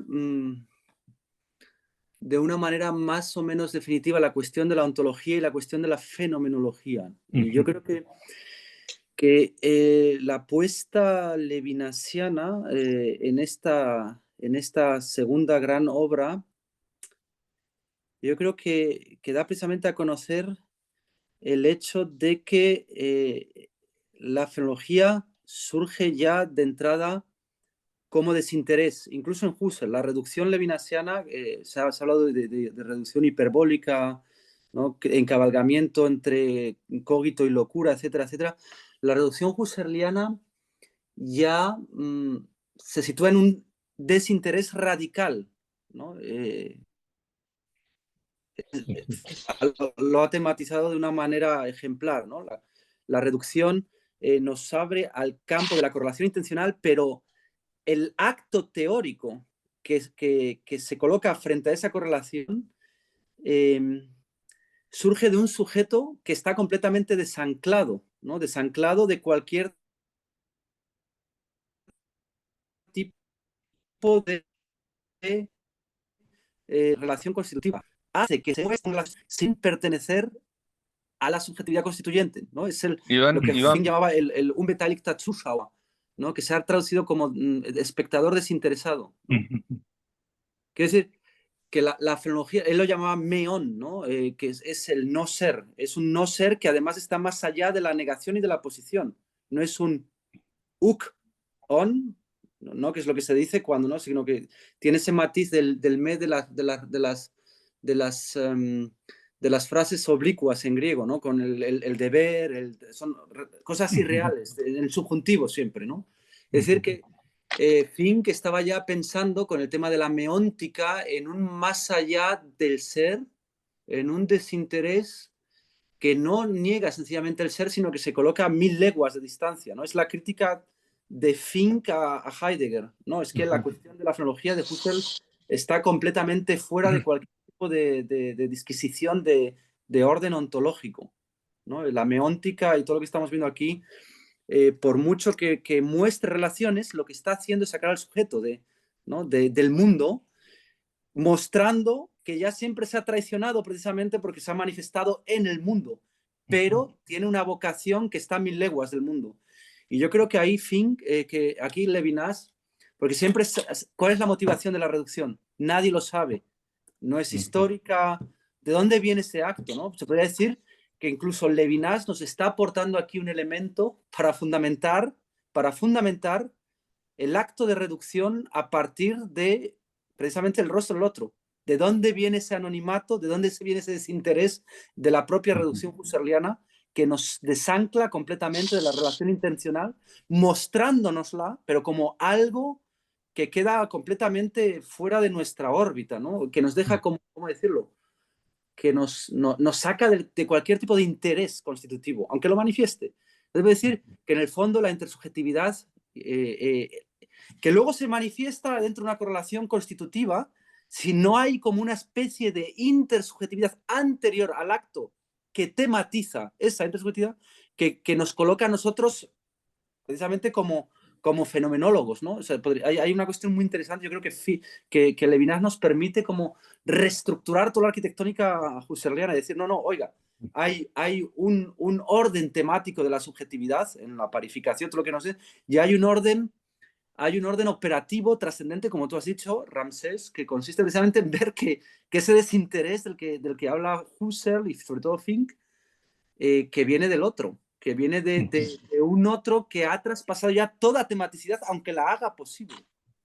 Eso por un lado. Y por otro lado, yo creo que una de las cosas fascinantes de tu exposición, Ramsés, es que has hablado de que hay que tematizar el espíritu de otra forma. Hay que encontrar ese temblor del espíritu, ¿no? Que nos coloca más allá de la dialéctica. O sea, yo creo que también se puede incluso encontrar algo así como una nueva noción de la histórico, ¿no? Una historicidad distinta. ¿Se me oye? Sí. Sí, a veces se corta un poquito, pero sí. Porque si pensamos, estaba pensando, ¿no? Que vale, Levinas nos está hablando aquí de la dimensión práctica, donde teoría y praxis ya están traspasándose mutuamente en una especie de cambalache irreductible, en el cual la cuestión de la... Y yo me pregunto, ¿no hay ahí un eterno retorno de lo mismo bajo la marca de lo otro? O sea, un retorno de lo mismo otra mente. ¿No es ese el espíritu socrático de los primeros diálogos, la pregunta por la justicia, de una amistad, de una filia en relación a la Sofía, tal que desconvoca todas las certezas, todas las sabidurías, que queda como una trascendencia, que consiste en lanzarse al elemento del no saber socrático, ¿no? Que creo que quiere decir eso precisamente, ¿no? Ser filósofo consiste de entrada en la praxis del diálogo en busca de la justicia individual y colectiva, en Sócrates, en Platón, las analogías entre alma y todo esto en los diferentes textos y ciudad. No consiste precisamente, no podríamos releer, no existe un temblor en el pensamiento de Levinas que nos permite retornar el segundo comienzo. Levinas está en el segundo comienzo. Eso es. Es el segundo comienzo, ¿no? En el segundo comienzo es lo mismo otra mente. ¿Qué otra mente estamos hablando? El autrement, ¿no? Es el autrement. En el fondo yo creo que hay como una especie de pigonato, o sea, tú lo has dicho claramente también, creo que ha estado sembrado todo lo que has dicho. Tú has hablado de, o sea, creo que eso es capital, nunca lo había visto así, la muerte de Dios es precisamente la muerte de la ontología. Sí. ¿No? Es el final, es el sello, el marchamo, la compulsa de que se terminó esa manera de nihilismo que consiste esa historia, sí.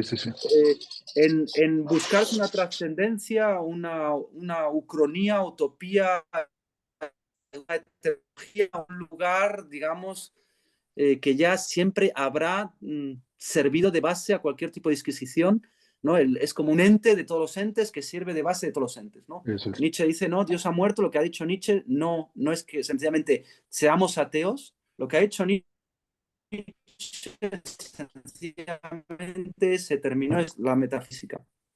Recomenzar, ¿no? Heidegger, por una parte, sobre todo aquí Levinas, yo creo que nos muestran, incluso podríamos reinterpretar todo Nietzsche a partir de Levinas, ¿no? ¿Qué significa el superhombre? Es el hombre más allá de, es el hombre que va allá de su esencia óntica de ser humano, tal y como se define en la filosofía, en la biología. Significa la voluntad de poder, es un decir, es una voluntad de subjetivarse, de rendirse permeable a un decir que no se agote en lo dicho. Esa es la creatividad nietzscheana. Y no viene eso también del otro, no viene eso del espacio vacante que deja ese rostro. La muerte de Dios, ¿no? Esa renovación que pide Nietzsche, ese más allá, ese puente no es el de la trascendencia del otro también. Podría pensarse así perfectamente, ¿no? Yo creo. Sí, sí, sí.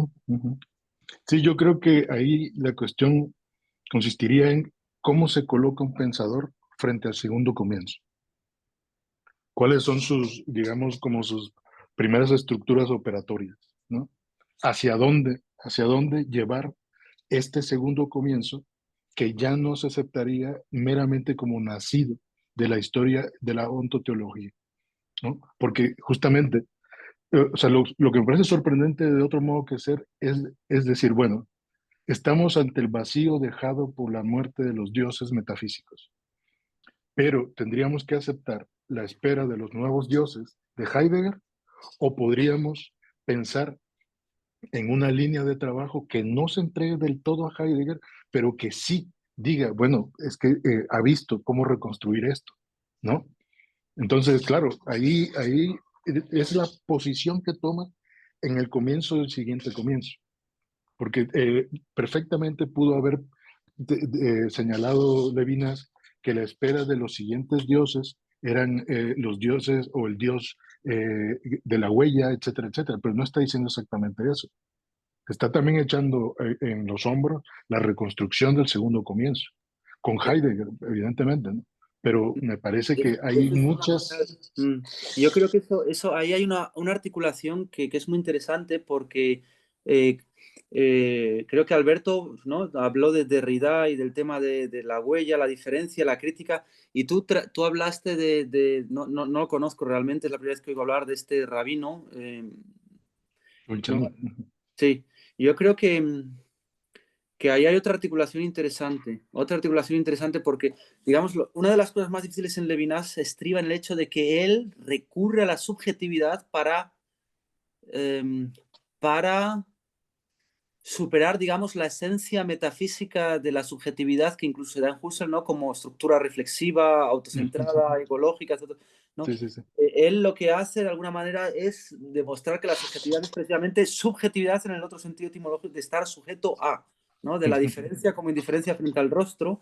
Yo creo que la genialidad de Levinas en este aspecto estriba en haber absorbido la diferencia, el lugar que ocupa la diferencia en el discurso derridiano, de haber dotado de la carne, digamos, de la subjetividad, la filología material, sensible, etc., pero orientándola, o sea, de alguna manera descabalgando o desconvocando, digamos, esa especie como de juego ultra nihilista, a mi modo de ver, de Derrida, que consiste en ver, ok, vale, no, esto aquí está, por todas partes está el juego de la diferencia, sí, sí, sí. La archiescritura, y lo que hace la finura de Levinas estriba, por un lado, en haber asumido la crítica. Yo creo que estoy convencido de que eso es así, asume la crítica, se da cuenta que el discurso que él pretende llevar a cabo solamente es sostenible a partir de la asunción de la cuestión de la diferencia, ¿no?, de la huella, de la diferencia, de ese pasado y de ese presente que nunca podrán ser sincronizados con la temporalización en presencia del tiempo inmanente, etc., ¿no? Pero mostrando que esa diferencia no es más que el punto de implosión de otro acontecimiento, que es precisamente la apertura al otro. Y eso es lo que Derrida ese es el plus levinasiano que yo creo que puede, bueno, estaba ya en totalidad infinito, ¿no? Pero igual la orientación que tú, no lo sé, ¿no? Pero creo que ahí hay una especie como de,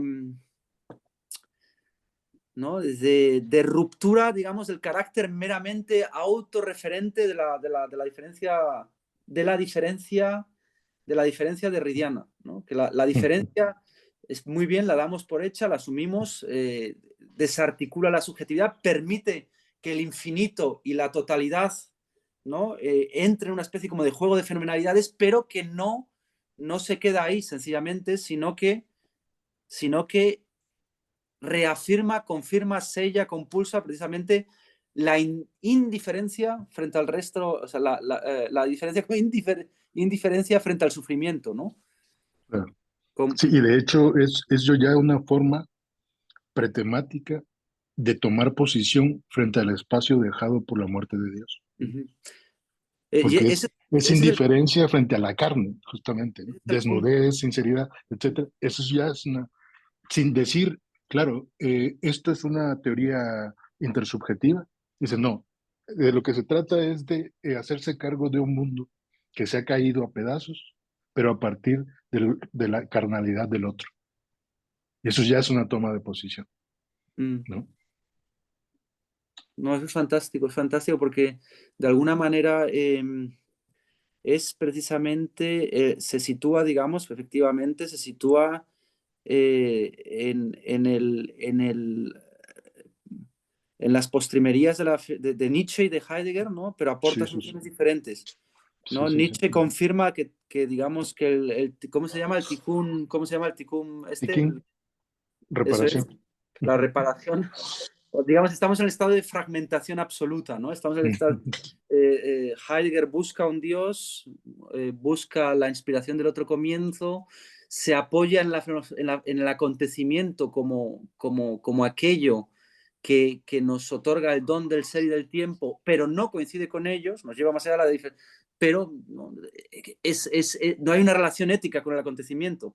Eso es. ¿No? No hay una relación ética con el acontecimiento nos deja en una especie de expectativa, ¿no? De expectativa, de escucha, de attente, ¿no? de estar en una especie de Lichtung, de iluminación, de elucidación, pero no sabemos muy bien de qué, ¿no? Claro, No sí, sabemos sí, muy bien de qué, ¿no? En Heidegger es muy difícil saber a qué estamos esperando, ¿no? La esencia del hombre se está apropiando de alguna manera a través del acontecimiento, pero no sabemos muy bien con qué sentido ni para qué, ¿no? Y lo que hace Levinas, digamos, es poner como una especie de seguro, ¿no? Estamos ya abocados a la relación ética. Eso es. El acontecimiento estriba precisamente en que yo ya habré dicho siempre ya al otro, desde un punto de vista que no, vamos, prejudicativo, ¿no? Me habré reconocido ya del otro, ya siempre me habré reconocido del otro, ¿no? Digamos que sería el acontecimiento por antonomasia. Eso es, eso es. Esa sería la pasividad más pasiva que toda pasividad. Eso es.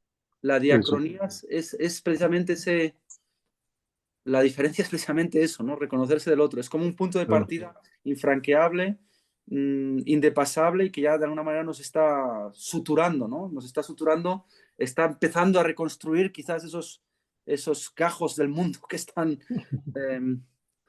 ahí tiritando, ¿no? En ese erial postmetafísico que hemos heredado, no de Nietzsche. Yo creo que Nietzsche es uno de los autores peor tratados, ¿no? Porque él lo que hace es sencillamente constatar que ya se ha ido todo al carajo, que valió madres, como dicen los mexicanos, ¿no? Sí, bueno, de hecho se apoya en Paul Bourget. Hay también un filósofo previo, muy poco conocido, que se llama Jean Paul, que Nietzsche leyó, que dice, bueno, si no hay nada más ateo que pronunciar el nombre de Dios y no sentir nada. Ese es Jean Paul, ¿no? Lo que hace Nietzsche es ver que ya la poesía estaba notando de que esto ya está por llegar a su final, ¿no? Entonces, justamente lo que constata, y yo creo que Nietzsche intenta reconstruir, pero creo que el daño que ha hecho ya, esa destrucción primera, ¿no? Todavía no alcanzaba el tiempo para que Nietzsche lo reconstruyera, ¿no? Porque si hay una propuesta, el eterno retorno de lo mismo es una respuesta de construcción, ¿no?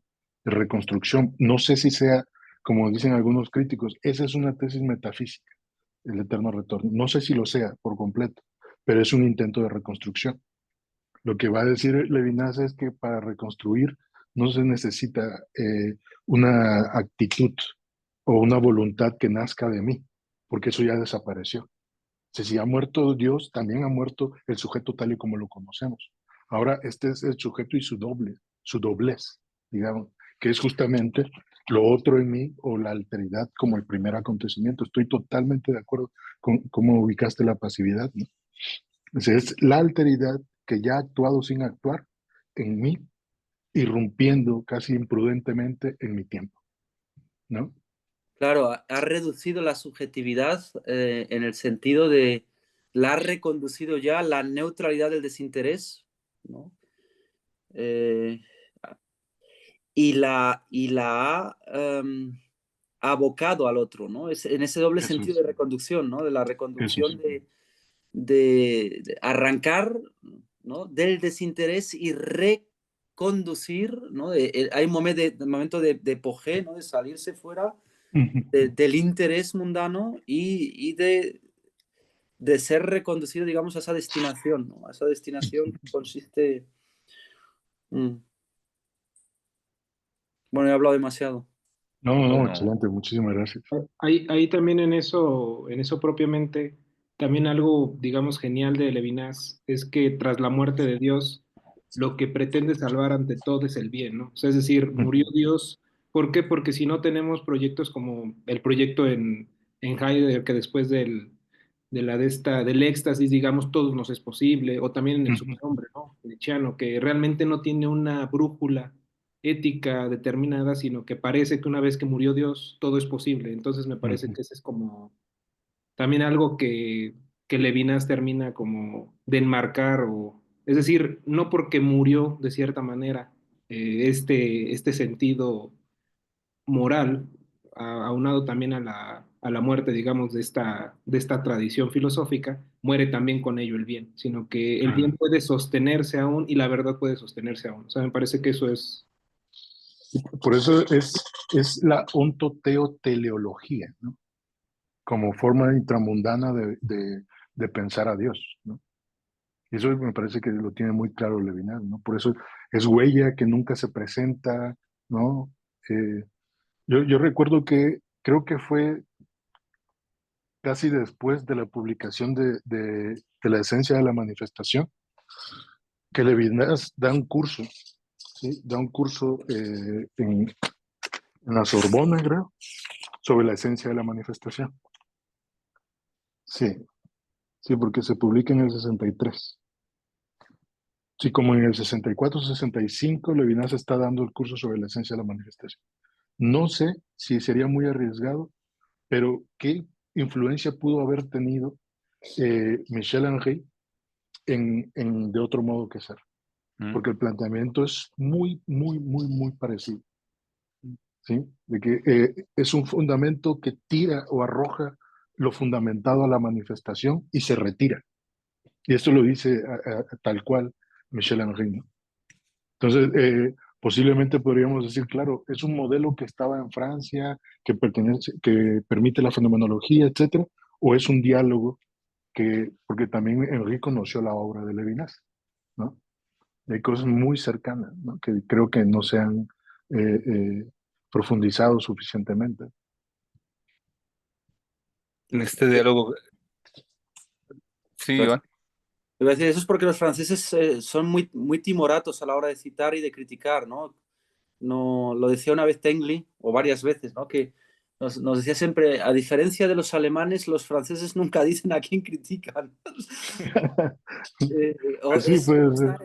Están como un entramado, ¿no? No sabes muy bien a quién han leído y a quién han dejado de leer, pero ves que, desde luego, por ejemplo, en más allá, hay un diálogo con Merleau-Ponty a partir de la página 100, ¿no? Ahí cuando la vibración del ser, pero no lo cita realmente, ¿no? Y ves que viene de leerse las notas de trabajo de alguna manera, ¿no? Que es como...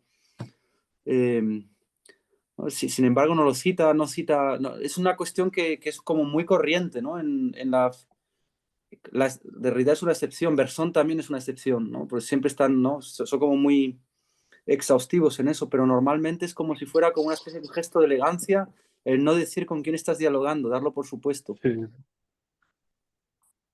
Sí, sería interesante porque me parece que estructuralmente la huella y el patos de Henry tienen mucho en común, mucho. Mm. Sí. Ese texto del curso de Levinas sobre la esencia de la manifestación, ¿dónde está?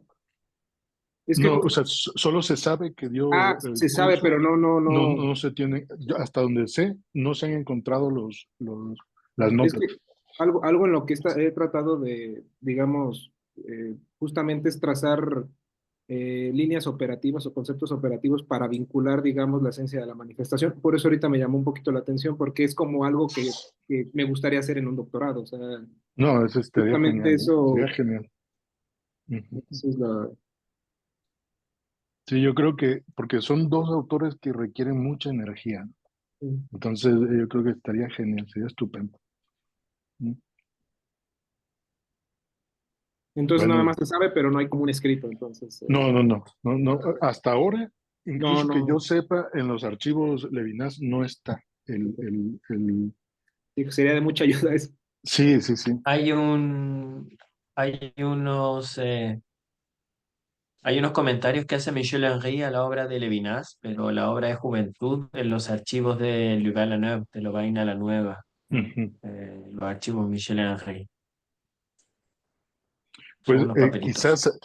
quizás saldrían en la revista esta, ¿no? Tengo entendido que están... No, todavía no han sido publicados, están No, en bien, bien, bien. Sí, proceso. pero bueno, voy a buscarlo porque sí me interesa, ¿no? Me interesaría saber qué piensa Em, Henry de Levinas.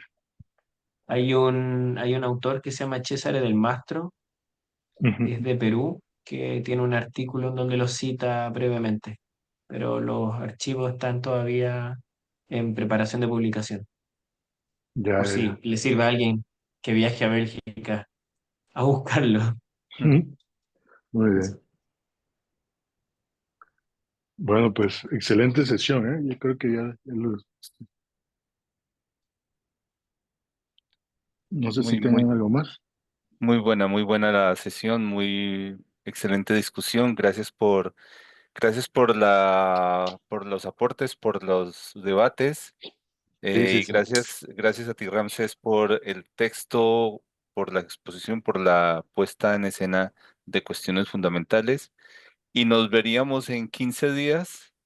La sesión estará a mi cargo y hablaremos, yo seré una excusa para poder hablar del tema y poder discutir aquí sobre el tema de la sensibilidad y el sentir, ¿vale? Y bueno, pues un abrazo a todas, a todos y gracias, Ramses, nuevamente, si quieres despedir tú. Mm, No, muchísimas gracias a todos. Ha sido excelente la sesión, la discusión me ha mm, encantado. Sí, muchísimas totalmente. gracias. Bueno, pues un abrazo. Buena semana a todas, a todos. Igual, Gracias. igual. Profesor, Abrazo. Abrazo.